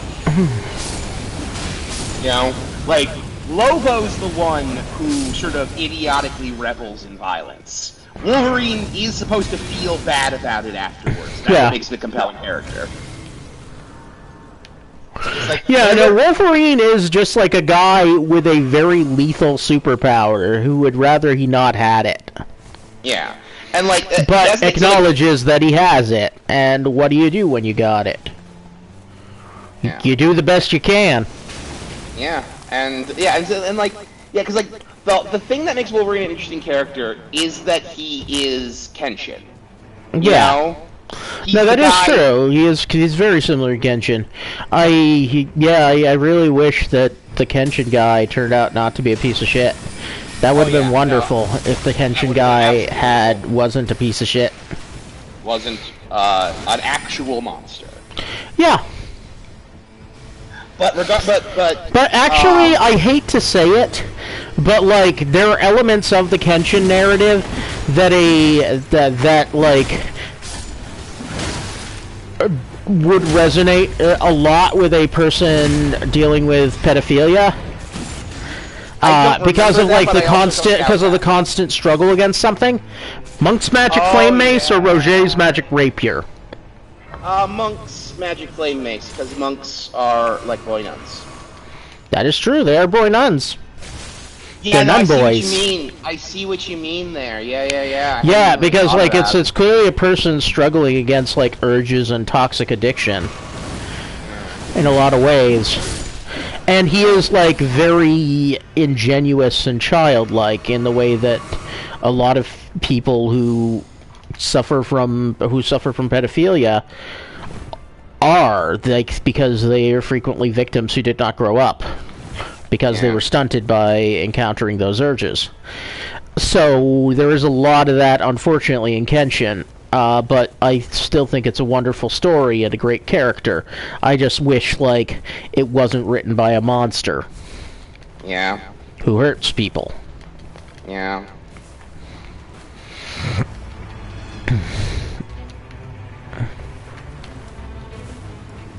I mean, you know, same with Sandman, basically. Yeah. I mean, they're making a big deal now about, like, the fact that the charges were dropped, but I still, like, I don't know. People have still been talking about him as a broken stair for a long time. I don't see people in the horror, and sci-fi communities, like, apologizing to him and inviting him back. Yeah, I'd hope not, anyway. Because, like, in spite of, like, the charges were dropped. And for some people that means enough. But that's, like, not. Charges get dropped for lots of reasons. Sometimes they get dropped because there wasn't really a case, but other times they get dropped because the people just don't want to deal with it anymore. It's dealing with it be a long, protracted legal battle that just isn't worth their energy at this point, you know? I get that. Yeah. No, I mean, and so there's a lot of that, and people don't tend to acknowledge that too often, and they should acknowledge that dropping charges does not mean someone is innocent. No, it just means that the person who accused them doesn't want to deal with this anymore for whatever reason. Yeah, and that might just be like that they are afraid for their lives sometimes. Yeah.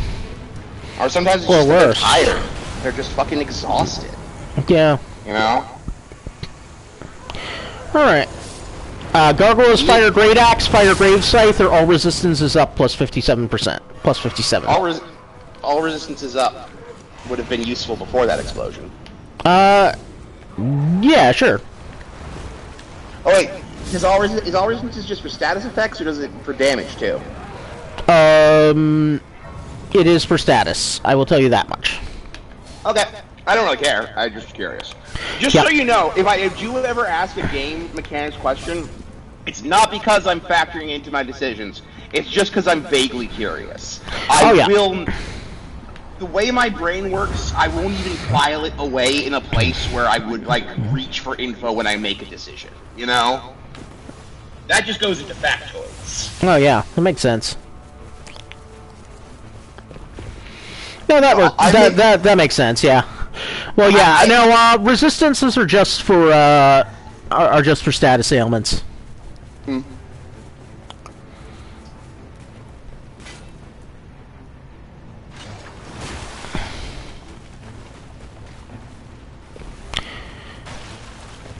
Anyway, as I'm saying, but yeah, Wolverine is very much a Kenshin type, and I think that a lot of writers don't get that, and when they don't get that, he becomes Lobo, and it's annoying. Yeah, no, I agree. Lobo is not Wolverine by any means. Lobo's great. I fucking love him. Oh yeah, same. Huge fan. Alan Grant was a tremendous. We lost Alan Grant last year, and it was a tremendous loss. Yeah. R.I.P. Lobo's dad. Lobo is the DC character that Stan Lee said he most wanted to write. Thought Lobo was funny. He was his favorite DC character. Because Lobo is like a genuinely funny comedic character. But comedic also, comic character. Like, I think Lobo is so much funnier than Deadpool, and I'm not a fan of, like... And Deadpool has gotten so popular, but Lobo is so much fucking funnier than Deadpool. Yeah, and honestly, like... That's why... And serves similar functions. Yeah, that's why I kind of wished that... I was a little disappointed when the latest Marvel DC crossover was Deadpool and Batman. Because it should have been Deadpool Lobo. Because Deadpool and Lobo, like, and honestly, it makes way more, like, they have, like, they vibe. They're both mercenaries, so, like, they'd have reason to cross paths. You should be, check out the screen, because this is the this is, like, one of the single most chaotic things that can happen in this game. Oh, I can see. I don't really understand what's happening. There's a weird stop-motion amoeba. Yeah, that came seemingly out of nowhere. Yeah, I'm not really sure what happened. While I was fighting that night. Yes, I agree. That is really weird. That's the point I'm making about this thing.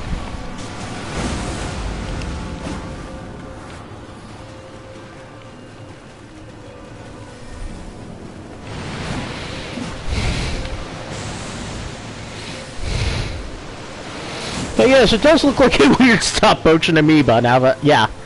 No, this is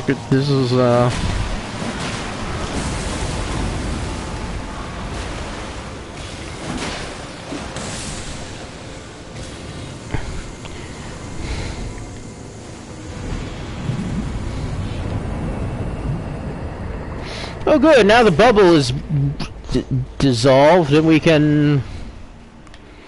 What the hell's going on here? Oh yeah, no, I think we can go back to fight the guy we were fighting. Now that the bubble's been dissolved. Yeah. Unless we can't, or we won't have time. Oh no, that took us a long way away. Okay. We were basically drawn into another dimension for reasons that are hard to explain. Cool. Yeah, well, we were in the middle of fighting a stupid Crucible Knight who we should have eaten for lunch, but like we just didn't. We just like didn't have it done on time, and then suddenly this this guy showed up and started being weird and all floaty and shit. It's like in that episode of Star Trek where Captain Picard got kidnapped by an alien captain. And they got brought in, and when they were on a planet together, but then, like, over the course of the adventure, the two of them bonded and became allies. And then the rescue transporter happened at just the wrong time when they were attacked by a wild beast, and the alien captain was killed. Oh yeah, Rune of the Strong or Improved Dodging? Improved Dodging.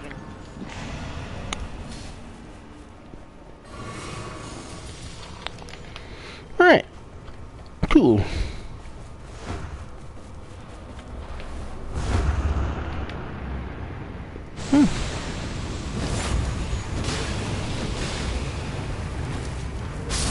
Oh no, okay, you did blow that up. Sorry, guys. God, there must be so many things you have that are almost impossible to parse on the screen for you right now. I mean, I don't know. I'm pretty good with context clues. I can get the basic idea of a dangerous enemy object that explodes when you get too close to it. Oh no, it's not when you get too close to it. It's actually when it dies. Ah, that's just basic video game design then. Yep. I mean, I am kind of wondering who these these weird, like, Mardi Gras float tank pilots are. Yes. They are really weird. Why they're doing this, and what beef they have with you, and, like, what... like, the conflict is completely opaque to me, but, you know. Yeah. Like, alright, so fire grave scythe, hammer, or improve stance breaking? Improve stance breaking. Alright, we will improve my stance breaking. That's true, because what if the stance is atheism? That's a stance that that every nun needs to break every once in a while.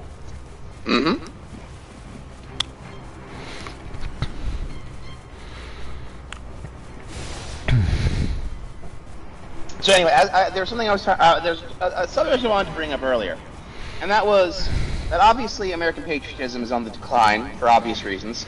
Yeah. But I think there will come I think there's a certain baseline of patriotism that's good to have. I think that there's a certain baseline of vibing with and liking the place where you live that is healthy for the human mind. Yeah.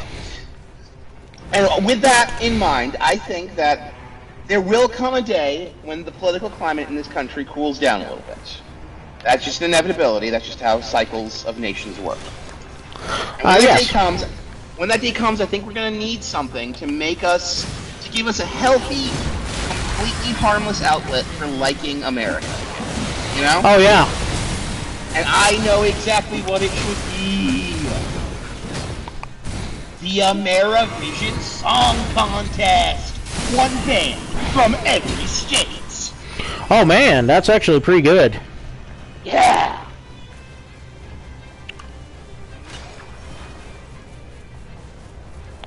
That would actually be really fun, and I would love watching it. And yeah. we would have to get like Joan Rivers is dead, unfortunately. She can't be the commentator. Yeah.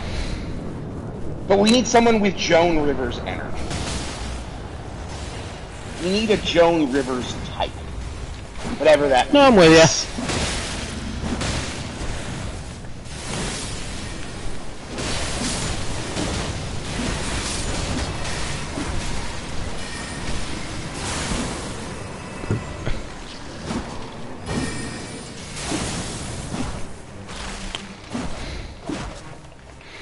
Ah, fuck, did not hit him before they disappeared.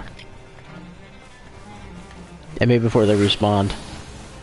I know exactly who would host the AmeriVision Song Contests. The two perfect people to host it would be Neil Patrick Harris and Patty Hearst. Oh yeah, that's pretty good. I think what about just John Waters and Patty Hearst, because they already work together? That is true. Yeah, just John Waters and Patty Hearst. Hell yeah. Fuck yeah, John Waters and Patty Hearst. Yes. Absolutely. Oh my god, that's perfect. Yeah, John Waters and Patty Hearst should be the hosts and commentators of the AmeriVision Song Contest. And every state gets a band and a song. The rules are that the band does have to be native to that state. That way California and New York can't pull in any ringers. Yeah, no, for sure. Or at least they can take... It limits the number of ringers they have to choose from. It basically. Oh yeah, for sure. Yeah, I mean, like, obviously more populous states are going to have an edge, but... But you know, but hey, listen, there's a lot of bands out there, and a lot of them come from a lot of places. It's true.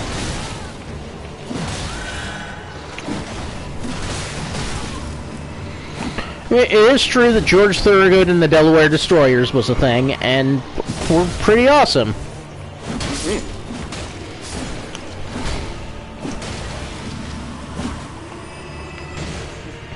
Tennessee can send them from Nashville, but only if they're actually from Tennessee. Mm-hmm. You know? Oh yeah, for sure.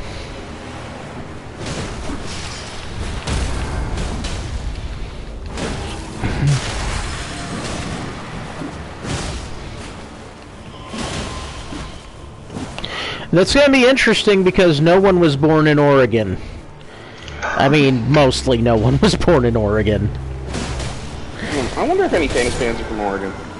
Oh yeah, for sure. Many famous bands are from Oregon, but a lot of them were not born. They were not born here. All right, so Okay, HP recovery from guarding. Guards activate holy attacks. Guard counters activate holy attacks or violent deluge of star rain. Oh, Star Rain, Violent Deluge. That sounds cool. Yeah, I mean that is absolutely something that God would do, and has done. Yeah. He'll do it again too. He ain't sorry. Hopefully to, you know, clean up the mess. You know what I mean.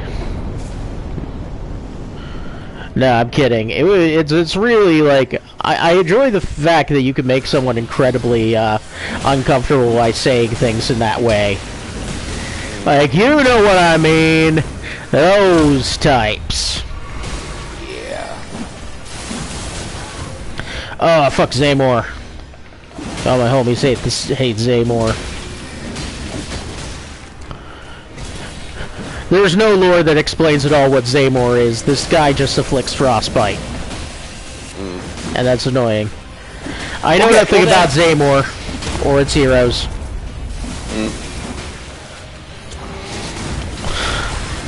I just constantly adopt an angry stance at Zaymore. Yeah, well, you know, I thought he was pretty good as the fourth Ghostbuster. Oh, that was Zedmore, never mind.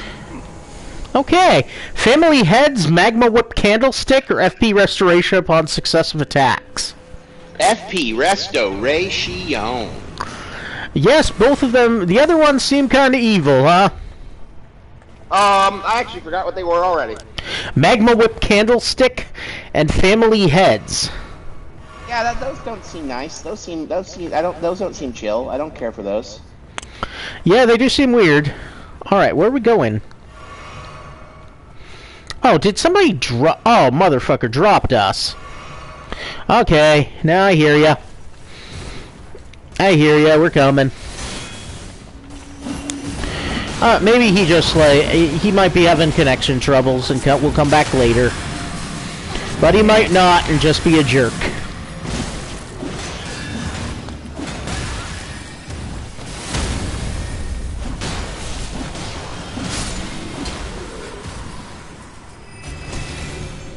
Okay, do I want this Ordovis Greatsword? No, you don't. Okay, I will tell you that that symbol means holy. Oh, then yes, you do.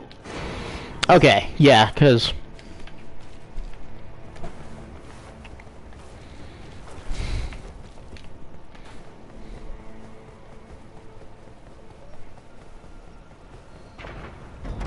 Because I felt like that might be relevant. Oh, okay, Halleck Drake Talisman, Fire Scorpion Charm, or Crimson Seed Talisman? Crimson Seed.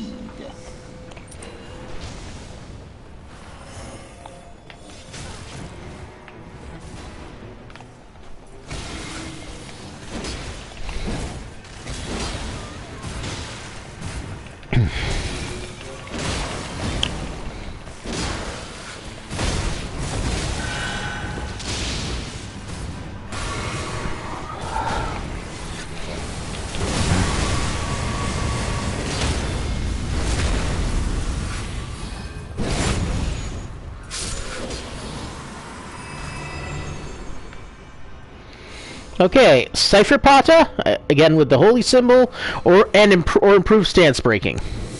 Holy symbol, please. Okay. We might run into vampires. Does this game have vampires? Not really. Okay. I mean, actually it does have a guy called the Lord of Blood. I mean, does this game have, like, demons that are hurt by holy things?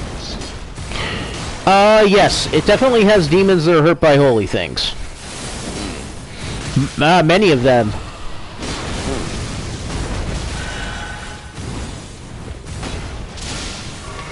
The last creature I fought was weak to holy. The Dreadlord was very weak to Holy, actually.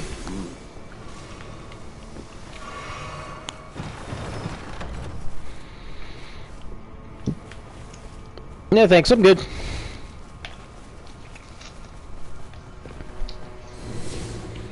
Alright. You go down here. She's going up.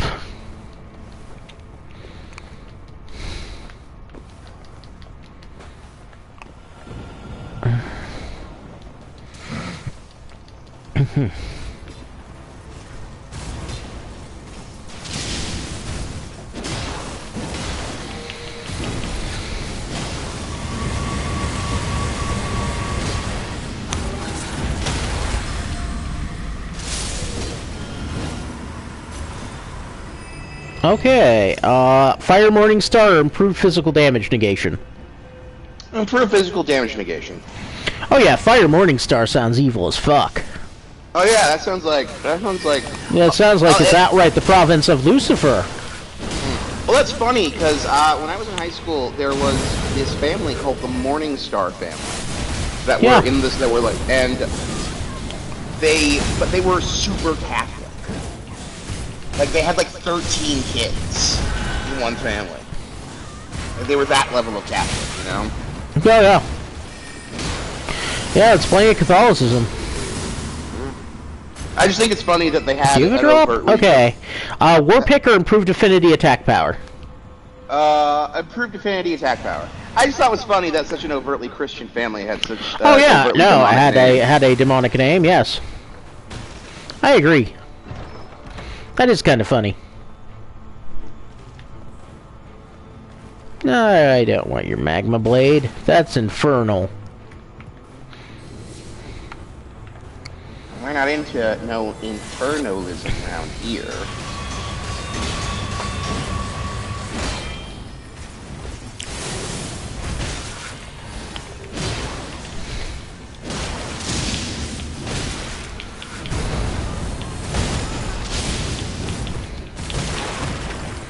Ow, Sam, sorry. I forgive you. I'm talking to my teammate. Alright.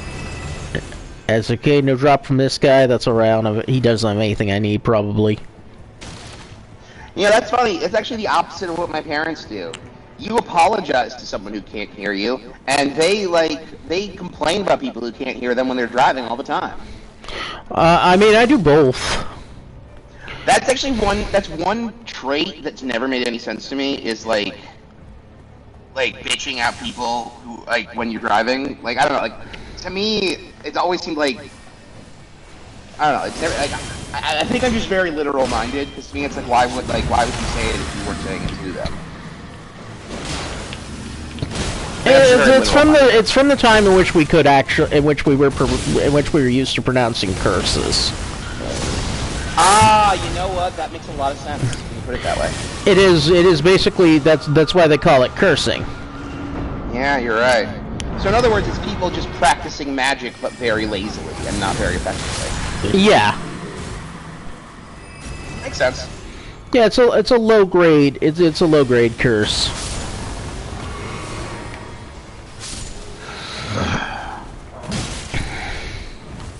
So my parents are just sort of like amateur wizards.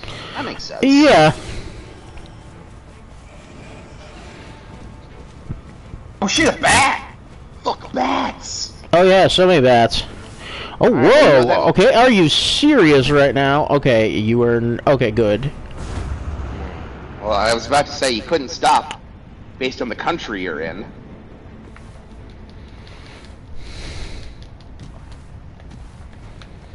Oh yeah, no, it's true. This is Bat Country. That was Bat Country. Okay. You know, I'm genuinely surprised I've never seen a "we can't stop now, this is Bat Country" joke in a Batman comic.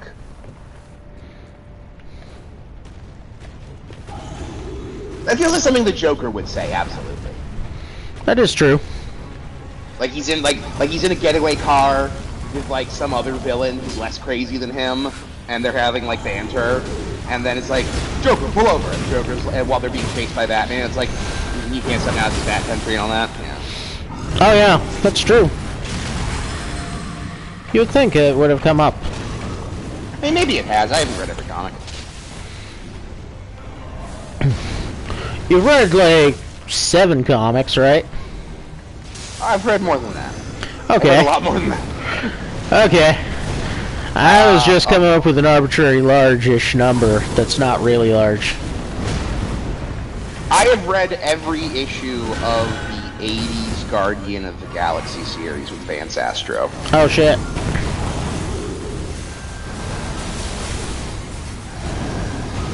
Quit flying! And because of that, I'm very weirded out by James Gunn's weird habit of making 31st century characters 21st century characters in his adaptations. Yeah. He's done it, like, more than once, which is weird. I think it's just because 31st century shit is just so alien that we just can't, like... I mean, but my question is why include it at all, you know? Oh, like, because, like, because things were so fixated on the third... Okay, so do I want a Nox-flowing hammer, a jar cannon, or improved dodging? Improved dodging. Yeah, I guess what I'm saying is that, like, in Guardians it made sense to include those characters because they were the Guardians of the Galaxy. It's like it's a reference. Yeah. I just didn't understand why he had characters talking about Matter Eater Lad as if he were a contemporary of the Justice League. That seemed weird and unnecessary. I think it was just banter. Yeah, that's true. In fact, it's entirely possible that was ad-lib banter, too. Like, that's 100% possible. Oh, yeah, no, I don't think we're gonna get very far in Crater, honestly. Oh, wow, but this Recluse, we got abandoned by our other person, but this Recluse is pretty good. But I honestly don't think, the Falling Star Beast is gonna... Oh yeah, you know, I love Crater. I wish we had encountered it a little earlier. We spent a lot of time taking down Crucibles at the castle, which is never a thing I regret. Obviously, but like...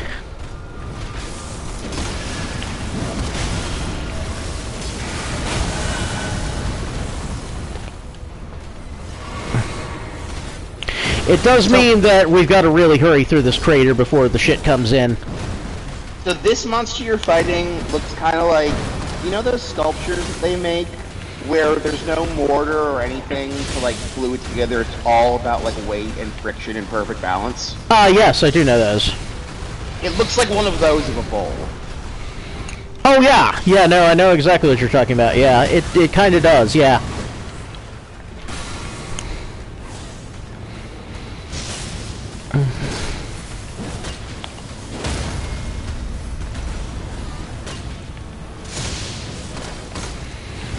Okay, we're good.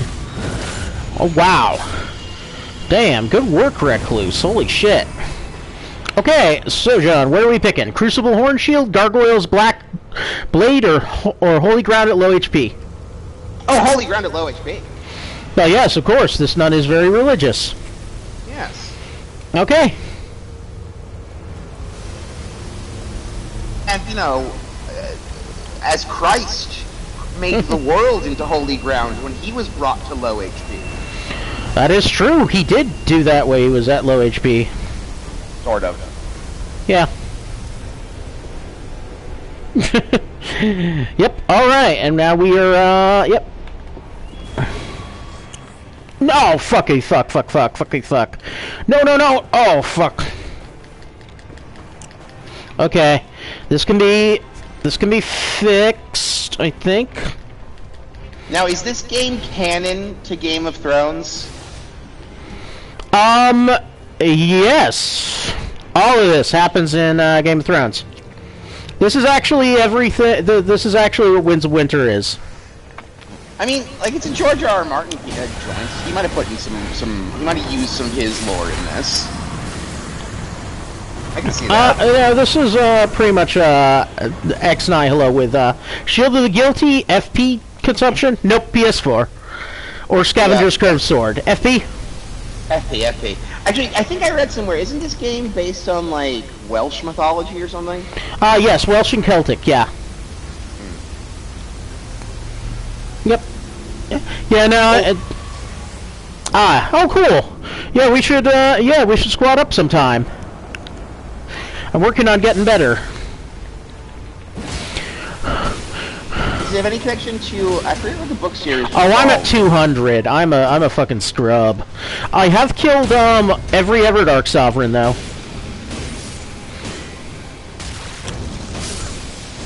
Not on solo, obviously, but like I've killed every Everdark and stuff. I'm really just scratching the surface. I'm not even on level 1 Dead of Night.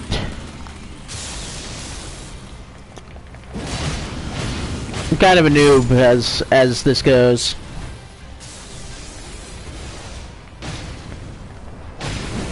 We're fighting Noster. So, I think our chance is pretty okay. So, I have a question. Yeah. So when I was a kid. Oh shit. That when is. I was a kid, I read That's tough. books, and I don't remember what the series was called, but I remember that they're the books that the Black Cauldron movie was based on, and that they were also based on Welsh mythology. Those are the Chronicles of Prydain. Yeah, exactly. I read all those as a kid. Yeah. Is there any connection to that in this? No. Okay.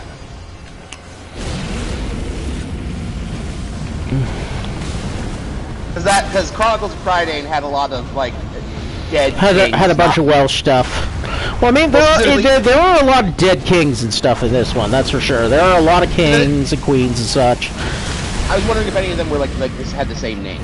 No. Okay. Because I know that like this game is all. But this is also like this is a game of telephone. This is also kind of a game of telephone with the mythologies, and like then we bring in Hidetaka Miyazaki, who did the Dark Souls stuff, and then George R.R. Martin, and then this is the like this is the bizarro non-canon, barely canon spin-off of that game of Elden Ring. Gotcha. Yeah, so like, because like this world is weird as shit. Yeah. So like all the talk of kings that died but didn't stay dead reminded me of those books a lot, because that was like the main issue in those books, was the kings that should have died but they were like, nah, fuck that. And so they like summoned an army of zombies and tried to conquer whales. It was all very bad. And there was like a cute pig at one point. Oh yeah, I know. Those were good. I liked those. There's a magic pig where you could see the future, and there was like a weird. Okay, max FP, all resistances, or improved sorceries and incantations. What do you think? Oh, all resistances. We'll get our resistances up. Okay, cool. And now we're heading into here. And then me and this witch are gonna see if we can take out the boss of this expedition. Because we're on the 3rd day, which has certain resonances. Actually, yeah, occasionally John has come through with some stuff. Oh yes, I'm. So just so you know, because you came a little bit late, Mr. Kaiju, every choice I am making is based on how Christ-like it seems. Okay, so what am I buying then? Exalted Flesh again? Oh yeah, because it's exalted, like God. Okay, 2 exalted flesh then. Yeah, this is his body. No, not John Nightreign. Oh my God, I wish John Nightreign was helping out. Man, that guy's wild. There's a guy named John Nightreign. There are several John Nightreigns. No, this is my friend's my friend and mod fanfiction writer John Noble. I'm Garrett Cook. I'm a horror novelist, and I've just been streaming for about 8 months. Yeah, wild. Perhaps even wilder. Okay. Through the gate. It's funny that like the amount that initially you were looking at the nun bending down at an improbable thing until they memed it so hard that, like, they pulled the camera away. It was the male gaziest thing ever, and it was kind of hilarious and unnecessary and funny. But yeah, so they basically, like, they nerfed her, oh yeah. Her butt? They nerfed her butt. Yeah, they nerfed her butt so much. Yeah. Oh, yeah, the helmeted knight aesthetic in this game is really cool. Okay, you get the moth, I'll get the scorpion. That sounds like a parable about trusting foreigners. It's true, yes. No frog, just scorpion. And moth.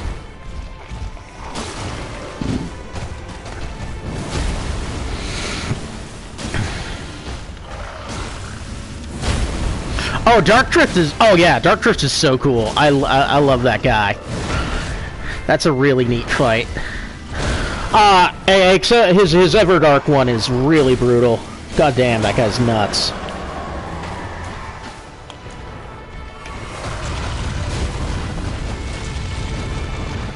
Gotta be careful, because I have a recluse in my party, so I am not getting rezzed. Oh shit, Mothra! You're fucked. I am fucked. There's only like 3 monsters that can kill Mothra, and you're none of them. Yes, Godzilla has killed a Mothra. I mean, Mothra but I would actually argue that, like, there are no monsters that could kill Mothra. Mothra always comes back. Because Mothra always comes back. Mothra is the Shekinah, right? Mothra is, like, the divine feminine. Oh yeah, so much Centaur. There is so much Centaur thirst in gaming communities. People love the Dark Drift. But yeah, I'd say that the only monsters that I would feel comfortable with taking down Mothra would be Godzilla, King Ghidorah, and like... I would say maybe Final Wars Gigan has a shot. Yeah, that guy. I was gonna, like, because I was like... okay, if there was even though Gigan is kind of like an abomination and Mothra is like the embodiment of a principle, so it's very godly. But like, I guess I'm trying to say that, listen, if there was a kaiju movie where Basura won, that wouldn't feel total, you know? Yeah. So like Basura could do it, because it's like, that's an evil Mothra, so it's like, obviously. Oh, yeah. Basura, yeah, if Basura could do it, yeah.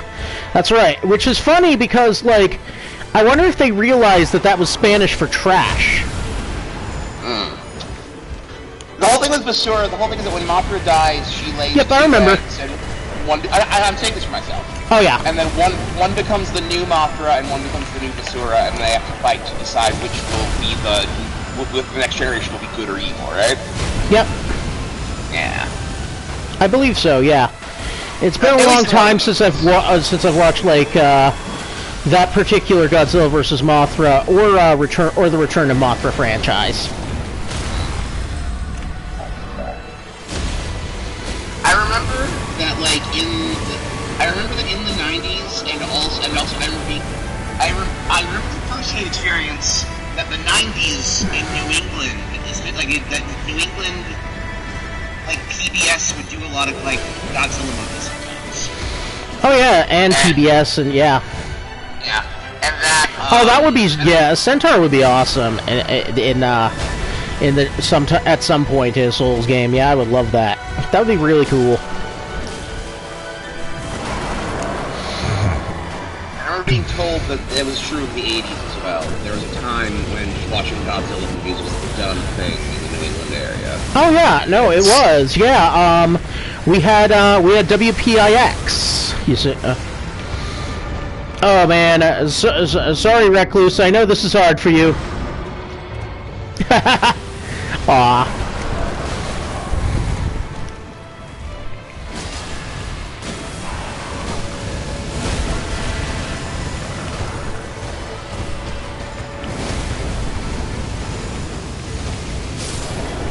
Oh wow, yeah, we lost our teammate and we still made it.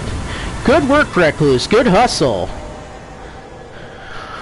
Oddly enough, in spite of a person who has never played the game making all major decisions, I have taken out Dreglord and Noster tonight. I barely know what any of that means. Yep, that is so. Do you think you got one more in you, or are you feeling like turning in? Oh, I can hang out as long as you can. I got a late morning tomorrow. Okay, cool. Yeah, let's do one more. This was fun. Yeah. Alright, so the Nun has taken out the Sentient Pest. Oh, Dreglord's amazing. Dreglord's like...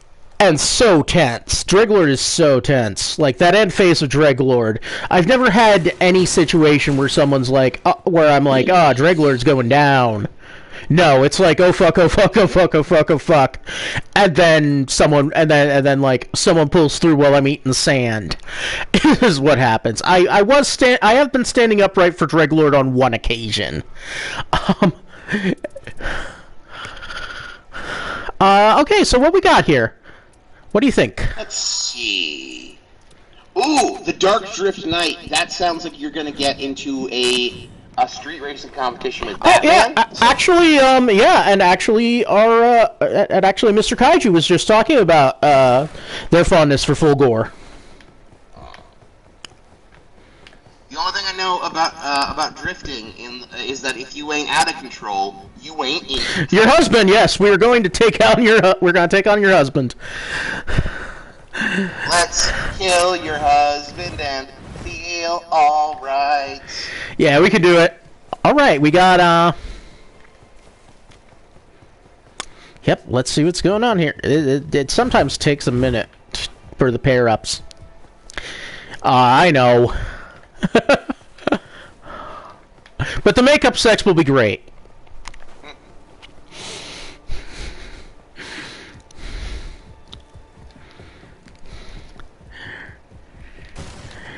Sorry, for some reason, I forgot that makeup sex was a common saying. Oh, yeah.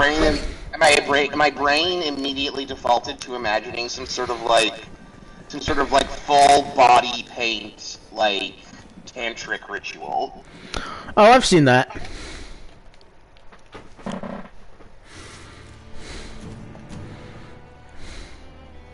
Yeah, makeup sex. Yeah, this is... Oh, yeah, absolutely. Yeah, this is... yeah, another fun thing is that, like, there is definitely a mechanic at the core of these runs that I have not explained to John and never will, no matter how many times we do this, if I decide to do this again. So this is going to be an interesting one. Because this guy, this fellow is a Chad. This fellow is a giant fucking Giga Chad. He is, he's gonna be a tough one. But one of my favorites. For sure. And one of the best designs in, in Souls boss design history, I'd say. I mean, all of these guys, all these Night Lords, these things are like, they are a huge spectacle. Each one of them. Like, these are just rogue kaiju. Biggest glasses I've ever seen. Yeah, very big glasses.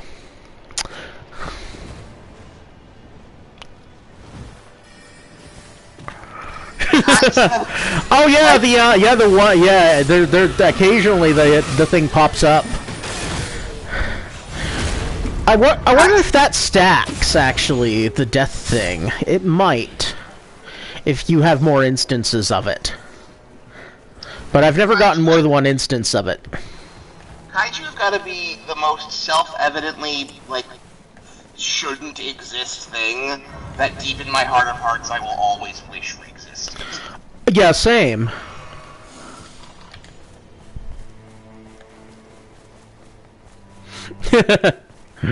Right on, yeah.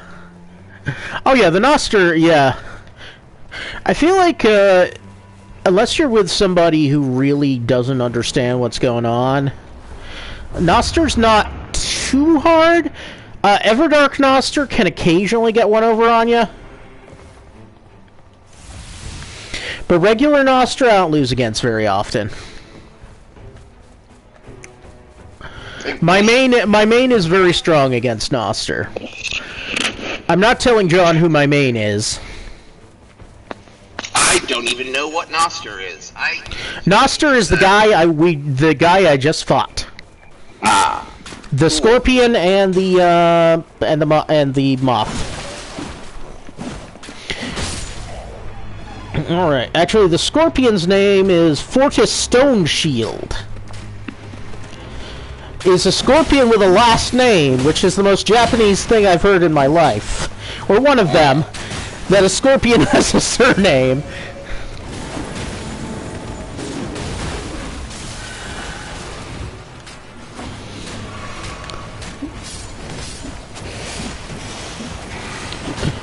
It would be like, this is Dave Polychronopoulos, the spider.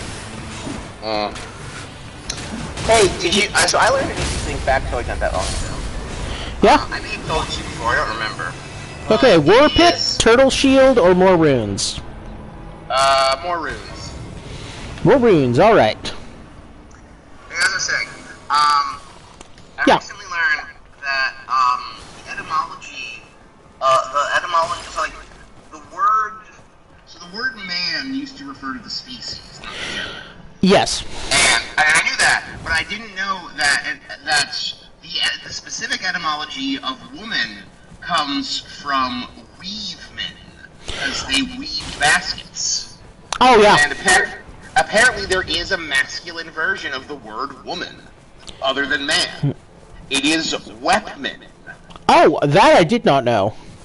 Yes, because they were the ones who had weapons. Whoa. So weavemen are ladies, and weapmen are dudes. Yeah, really, when you get right down to it, there are two genders, armed and unarmed. Armed and crafting. Armed and crafting. I would actually go further and say armed and unarmed would be a good binary. That's a binary I approve of. I identify as armed. But, like, you know, I do think that, you know, if you get right down to, like, the way the genders are socialized, it is armed and crafted. Oh, yeah, for sure. You know? Yeah. Obviously, I'm not all for all that shit, but, yeah. Alright, Morningstar or Sacred Venomous Fang? Sacred Venomous Fang is sacred. Okay, fair. Alright, I will start using this, Sacred Venomous Fang. Wait, what the hell is this thing? Oh, wow. You're a wild one. This is a strange weapon. Oh no, there's a dragon outside! Oh fuck. That's crazy. Oh, good, we are not engaging. The funny thing is, like, it's not the deadliness of the dragon, but the fact that it's a gigantic time sink with a lot of hit points that actually makes people run from dragons in this game. That makes sense. Yeah, it's fair. They'll wreck they'll wreck your clothes.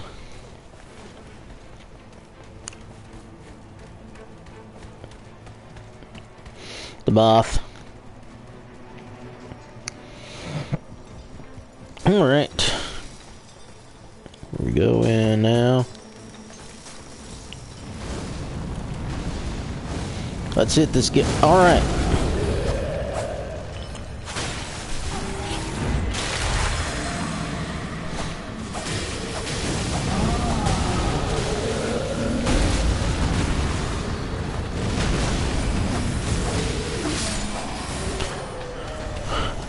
Okay. Do I want a composite bow or a smithing stone 2? Smithing stone 2. Alright, smithing stone 2 it is.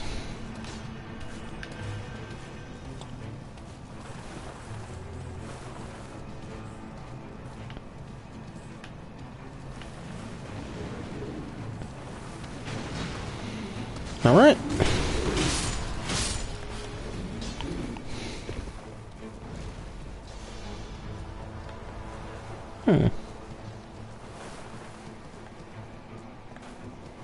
Where are you guys going? Okay. We do not know how to get out of this cave yet. I understand. I see now. Now we have found the way out of the cave. Excellent. We are out of the mine now.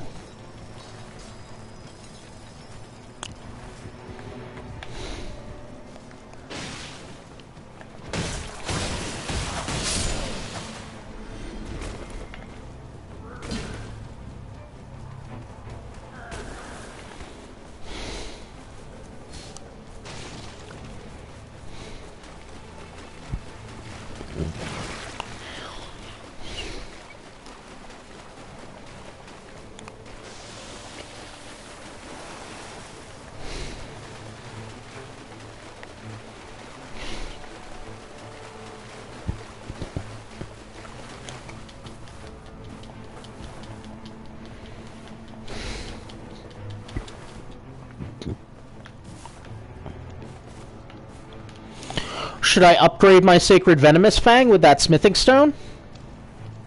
Sure.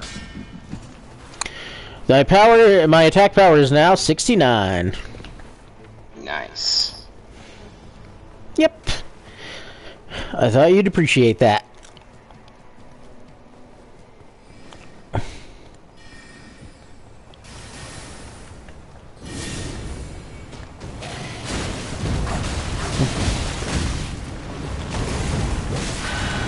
Oh shit, whoa! Ah! Sorry guys.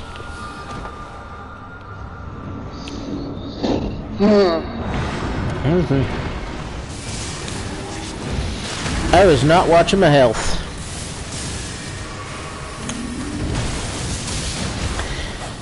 So one thing I will tell you is that this guy right next to me is a summoned Pumpkinhead. And his name is Frederick. The only thing I know about Pumpkinheads is that Pumpkinhead's Revenge is one of the worst games ever made. Pumpkinhead's Revenge? Yeah. Oh, okay. Not reward. Not okay. I thought you were at first talking about Pumpkinhead 2 Blood Wings. No, I think I'm talking about the video game based on Pumpkinhead 2 Blood Wings. Oh, okay. So Magma Whip Candlestick, Moonveil, or FP from Successful Guarding? FP. All right.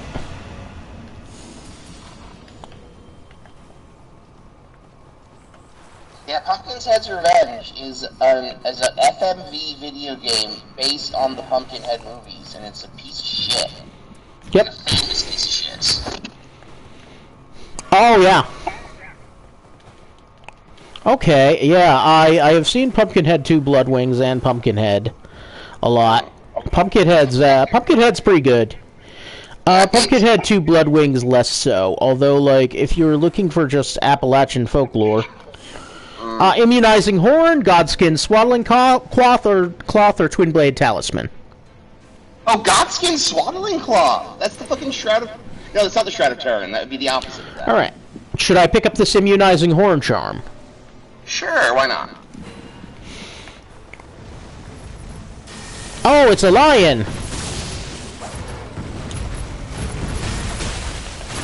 With a sword. Leave a lion a sword. This is a Souls game, so everything gets a sword. I do not know, like, where the... Okay, Ordovis' Greatsword or All Resistance is up? All Resistance is up. Okay.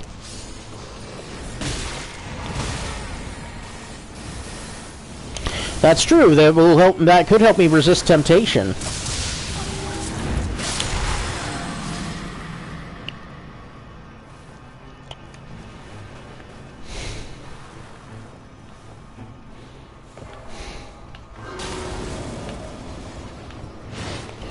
What are we doing here? Oh, okay.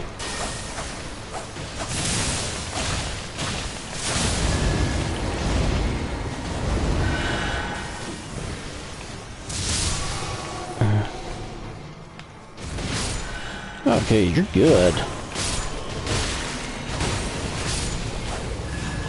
Okay. Nice. Alright, where are we headed now?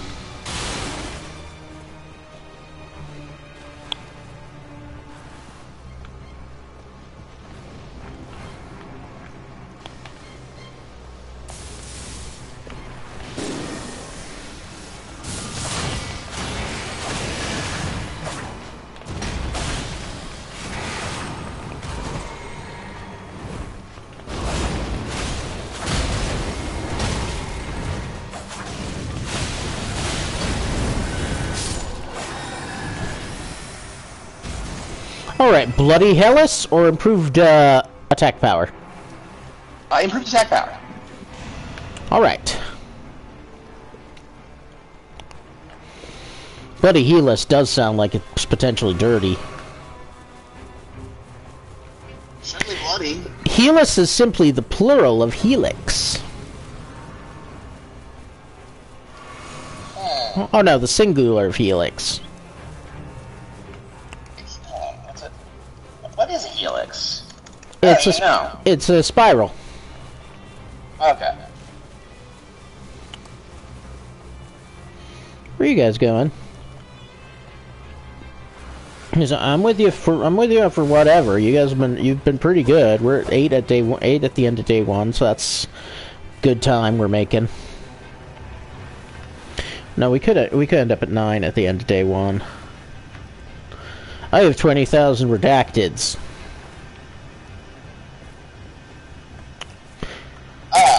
You're like the Epstein files. Yes. I have 17,538 redacteds.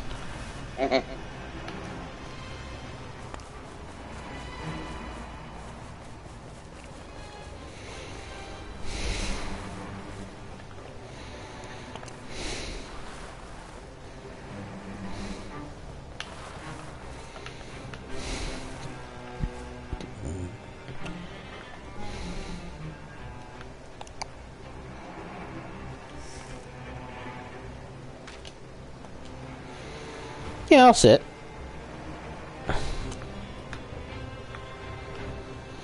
Fortunately, I don't... There's a really hilarious interaction with sitting in this game, actually. Due to a property of a particular item. Aw, nice! We're just hanging out. Waiting.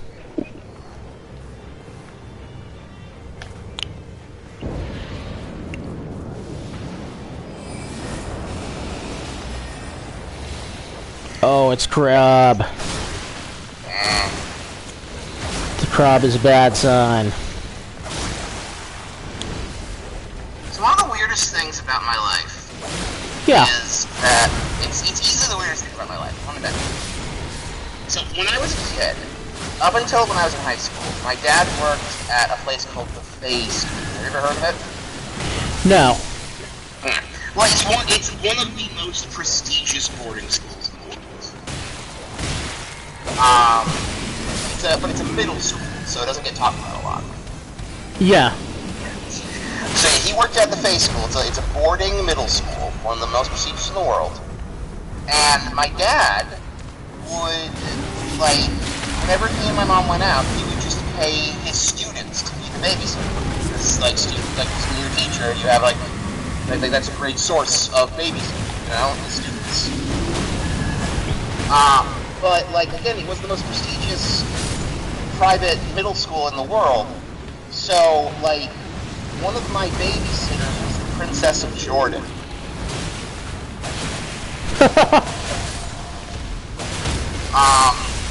And another one of my babysitters, and this is actually, another one of my babysitters was, Topher Grace from That 70s Show. Oh, whoa. Yeah. Pre-Venom. Pre-Venom. Pre-That 70s Show. Okay, so FP recovery from successful guarding, increased damage after critical hit, or HP restoration upon successive attacks? HP restoration.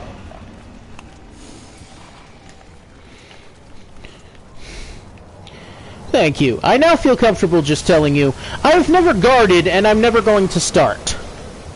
Okay. I mean, I figured that's what you were getting at. Yeah. Guarding's not really your thing. Yeah. I mean, there is a class in which I should learn to guard because of certain things that occur. Oh, whoa! What is going on here? Who's coming at me? Oh, I think I know what's going on here.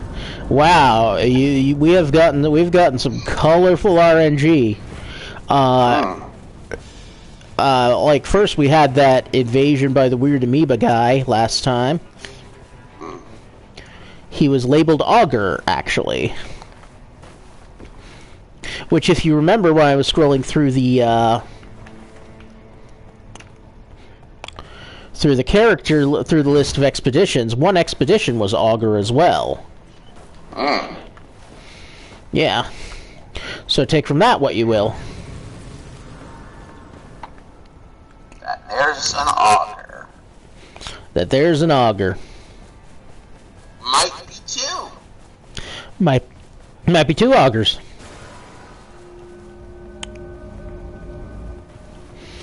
Alright, I'm gonna go up here.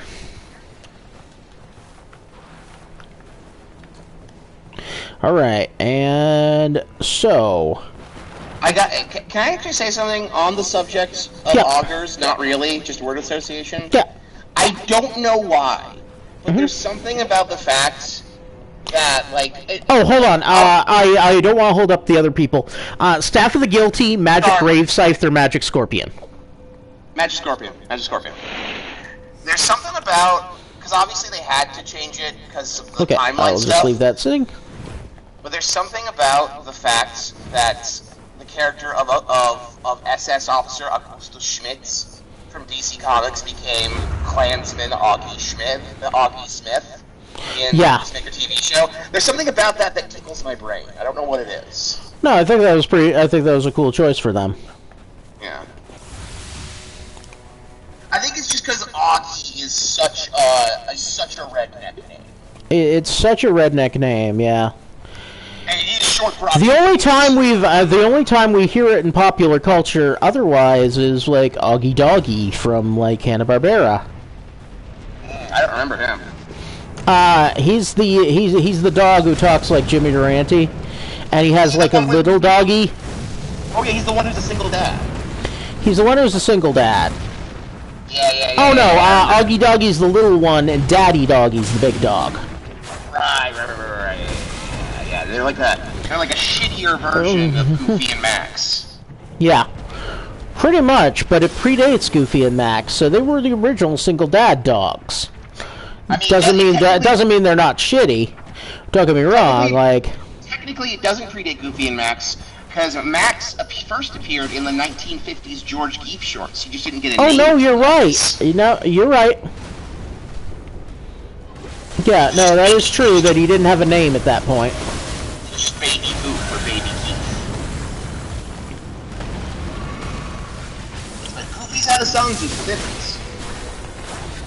That is true, yeah, because he's always been raising a child for ages. My favorite Goofy shorts were always the ones where everyone was Goofy, where like Goofy was sort of a metaphor for the human condition. Oh yeah, I always loved those. Yeah, those were nice.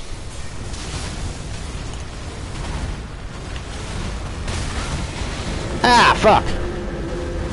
It's really hard to punch this bull. Yeah, well, he's made of rocks. And it looks like a beetle head. Yes. That's why his jaw was so powerful. That's why the Falling Star Beast jaw is such a, like, big-ass weapon. It's a jaw from this guy. This is a Falling Star Beast. Oh, okay, that makes sense. So yeah, if you pick up a Falling Star Beast jaw, you are carrying one of those mandibles.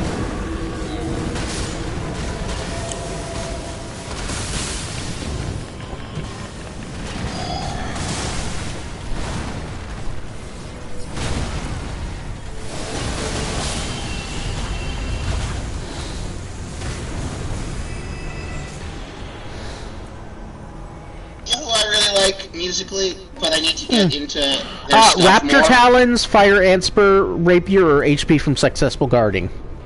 HP. Cool, alright. Okay, we're going to Dark Moon Knight.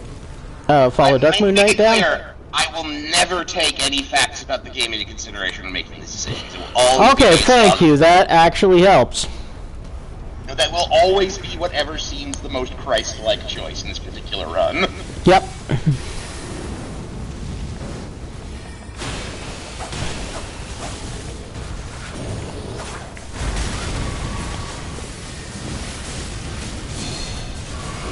I want to get into Fiona Apple more. Oh yeah, no, she was awesome. Fiona Apple, from what little Fiona Apple I've listened to, she seems rad. Yeah. Criminal's a great song. Fire God Skin Stitcher or improved stance breaking? Godskin Stitcher. Cool. Alright. For a split second, I thought you were suggesting Fiona Apple albums. No. I actually cannot tell you the Fiona Apple album I like has just like such a long name that I can never remember it. It's When the Pawn something somethings. Yeah. Well, I mean, I can get into her on my own. Yeah, no, for sure. For a second, I was like, okay. Any random item Carrion Regal Scepter or improved physical damage negation? Improved physical damage negation. Okay, cool. All right. Any random item in an RPG could theoretically be an album. Yeah, no, it's true. Carrion Regal Scepter would be okay. Fire Godskin Stitcher maybe less so. Oh no, Fire Godskin Stitcher's kind of rad as an album name. I mean, it depends on the genre, but if that's like a metal band, hell yeah. No, you're right.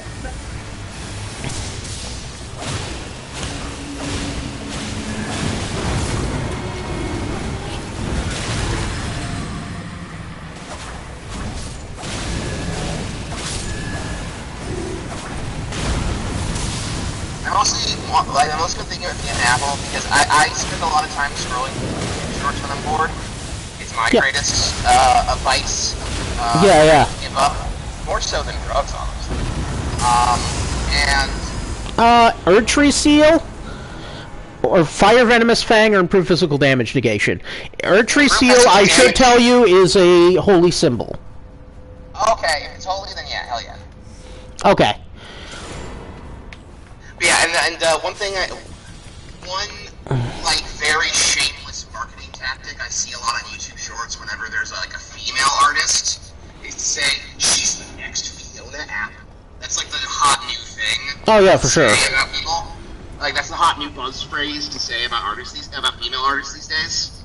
And it annoys me because it's like the Fiona Apple is awesome, and this music is boring as shit.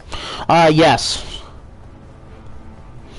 It does frequently happen that the next Fiona Apple sounds really dull.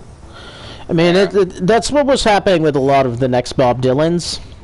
Yeah, because what they're saying is that they write about the same subject matter, but they're not saying they do it as well. Yeah, no, I like Fiona Apple a great deal in comparison to next Fiona Apples. Next Fiona Apple is usually just like, this lady seems to be discontented. It's like, yeah, I mean, like, everyone is these days. Yep, that's true. I don't think there's a single person in the country who isn't discontented. Even the MAGA guys are upset about something. You know? Oh yeah, the MAGA guys are more upset than anyone. Yeah. Even when they're winning. Especially when they're winning, because when they win, they don't actually get any of the things that they want. Yeah. Because like what they actually want is vague and abstract, and like not something you can get from like right-wing political policy, but something that comes from within. But they don't have like the mental fortitude to deal with that.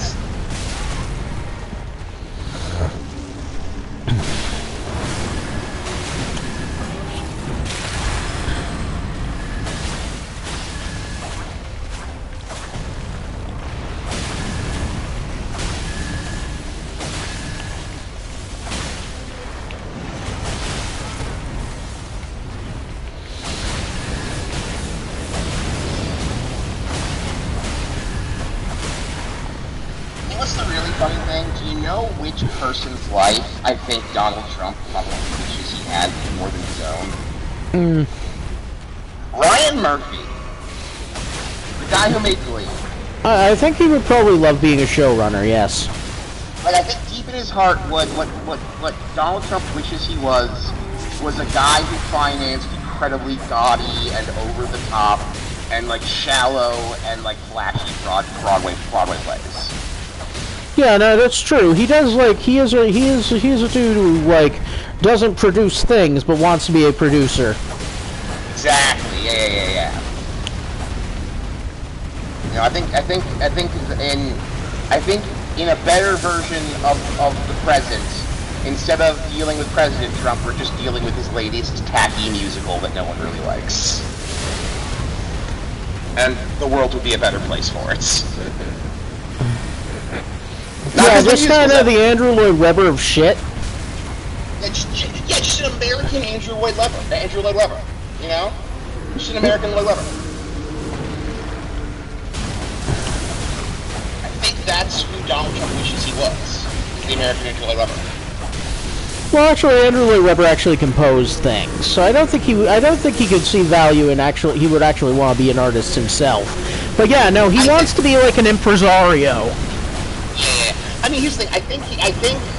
I think he would want to, insofar as, you know. Okay, so like, Prelate's Inferno Crozier, sorry, or sacrificial acts or gradual restoration by flask. Let's do gradual restoration by flask.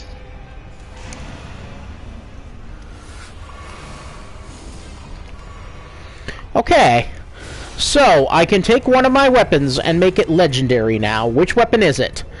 The Stitcher? The Fang? You have the torch still? No, I do not. That you lose things from time to time. Or the Erd Tree. Which one? The cross. Make the cross really good. Okay.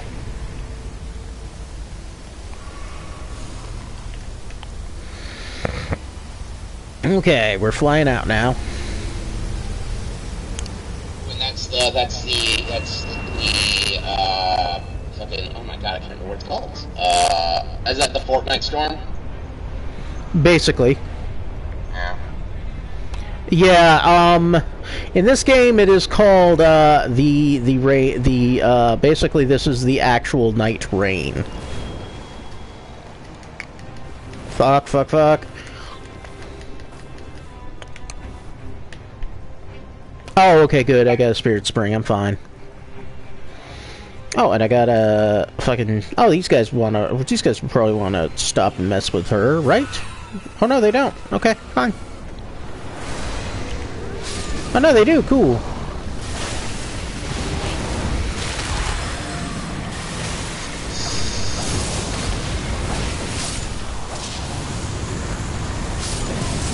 Okay, so Fire Spike Club, Fire Arumi, or more runes?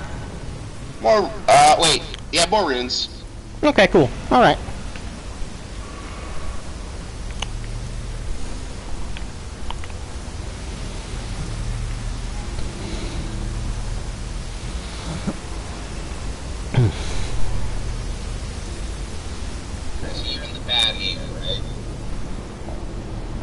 No, we're just getting out of the, shit.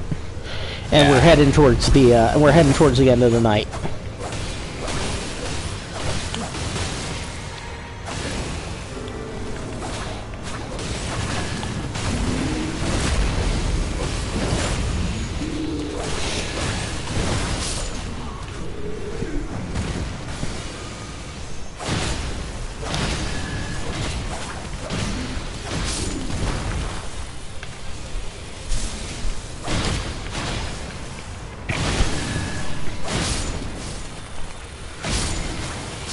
Why are you fighting Transformer Splooge?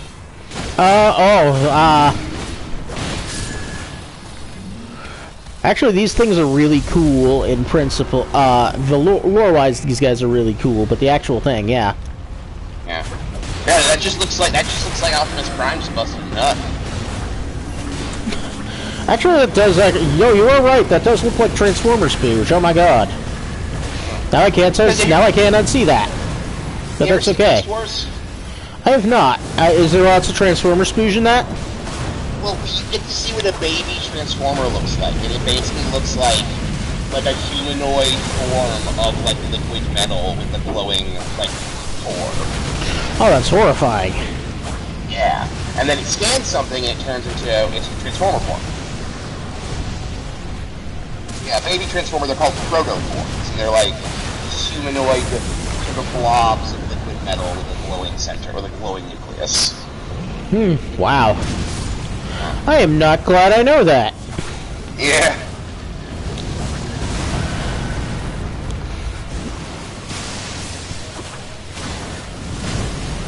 Oh, fuck. It was a big plot point in Beast Wars that a bunch of protoforms crash landed on Earth, and so it was like, you gotta get to them before the bad guys get to them, then they'll be raised as bad guys. They can raise as good guys.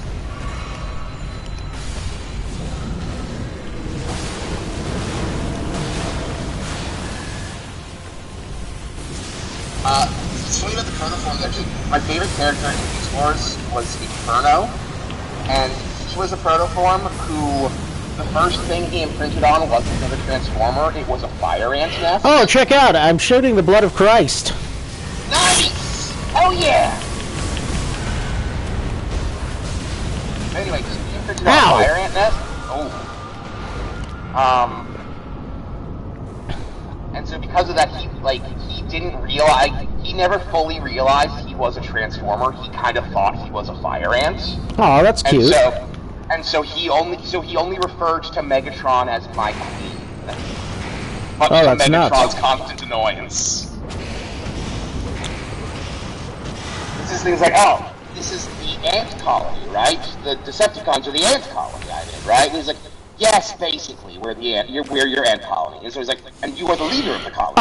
Yes, you are the cooldown reduction, reduced FP consumption, or faster art gauge buildup? Reduced FP consumption. Alright, yeah, that's more blood. Hold on, I will be right back. The spirit shelter is the only place people can take a pee break.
Now, let's see, my 14th? And 14th? Alright, and I will buy some exalted flesh now. Yes, please do. I bought 2 exalted fleshes. And I have up my blood cross. Which is a legendary blood cross.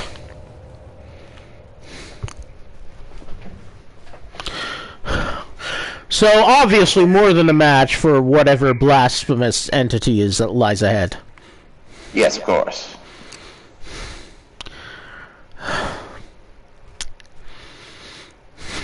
I wish you could understand how confused these two people are right now. I wish you could see, I wish you could understand, like, how fucking confused these two probably are. It's pretty funny.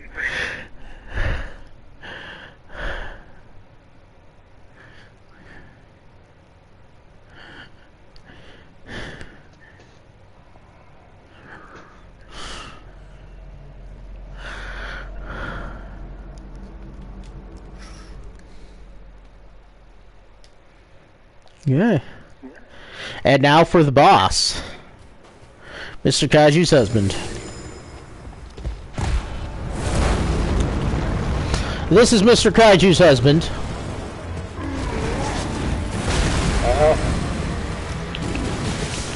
Oh yeah, that is sorry.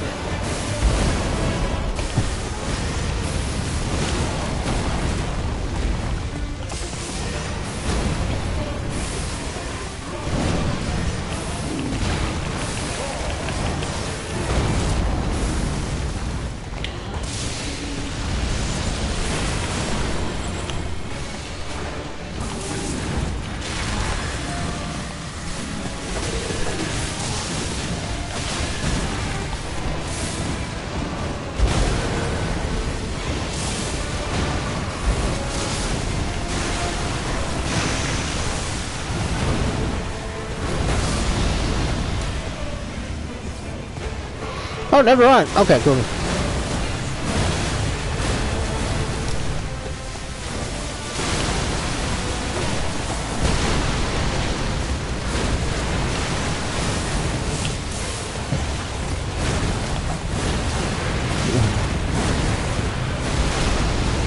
Oof.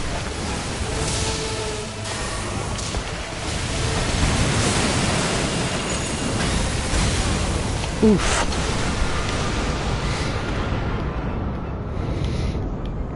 Get me up.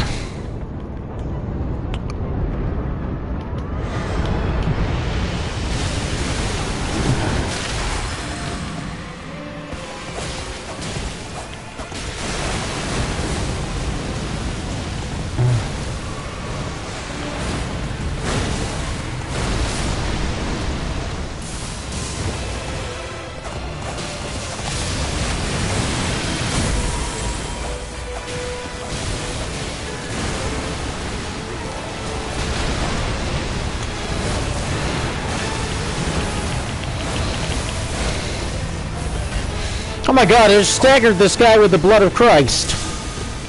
Awesome!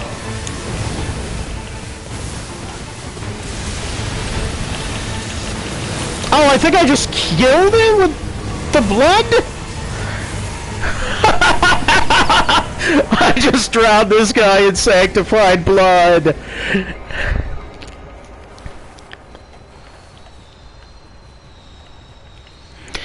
Oh, I love how they're like, look how much cool stuff we accumulated, and you punched him with a poison fist, motherfucker. I love that. I love the end of things where they drop shit, and they're like, you could have had this, you could have had this, you could have had this. I love how fucking, like, natural and how unhinged a reaction is at the same time. No, this was awesome. Thank you. So now that the stream is ending, I will tell you that my main in this game is actually the nun. Oh, I didn't know that. Yeah, I am a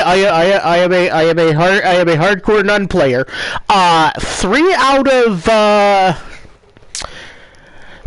of 5 victories in a series of Nightreign runs is a really good ratio. And one of them being against Dreglord. I ate a lot of sand against Dreglord because I don't know his moves, because he's hard to... Because, like, then there's a Night 2 boss against Dreglord that often just kills people before they get to fight Dreglord. But, yeah, no, that was awesome.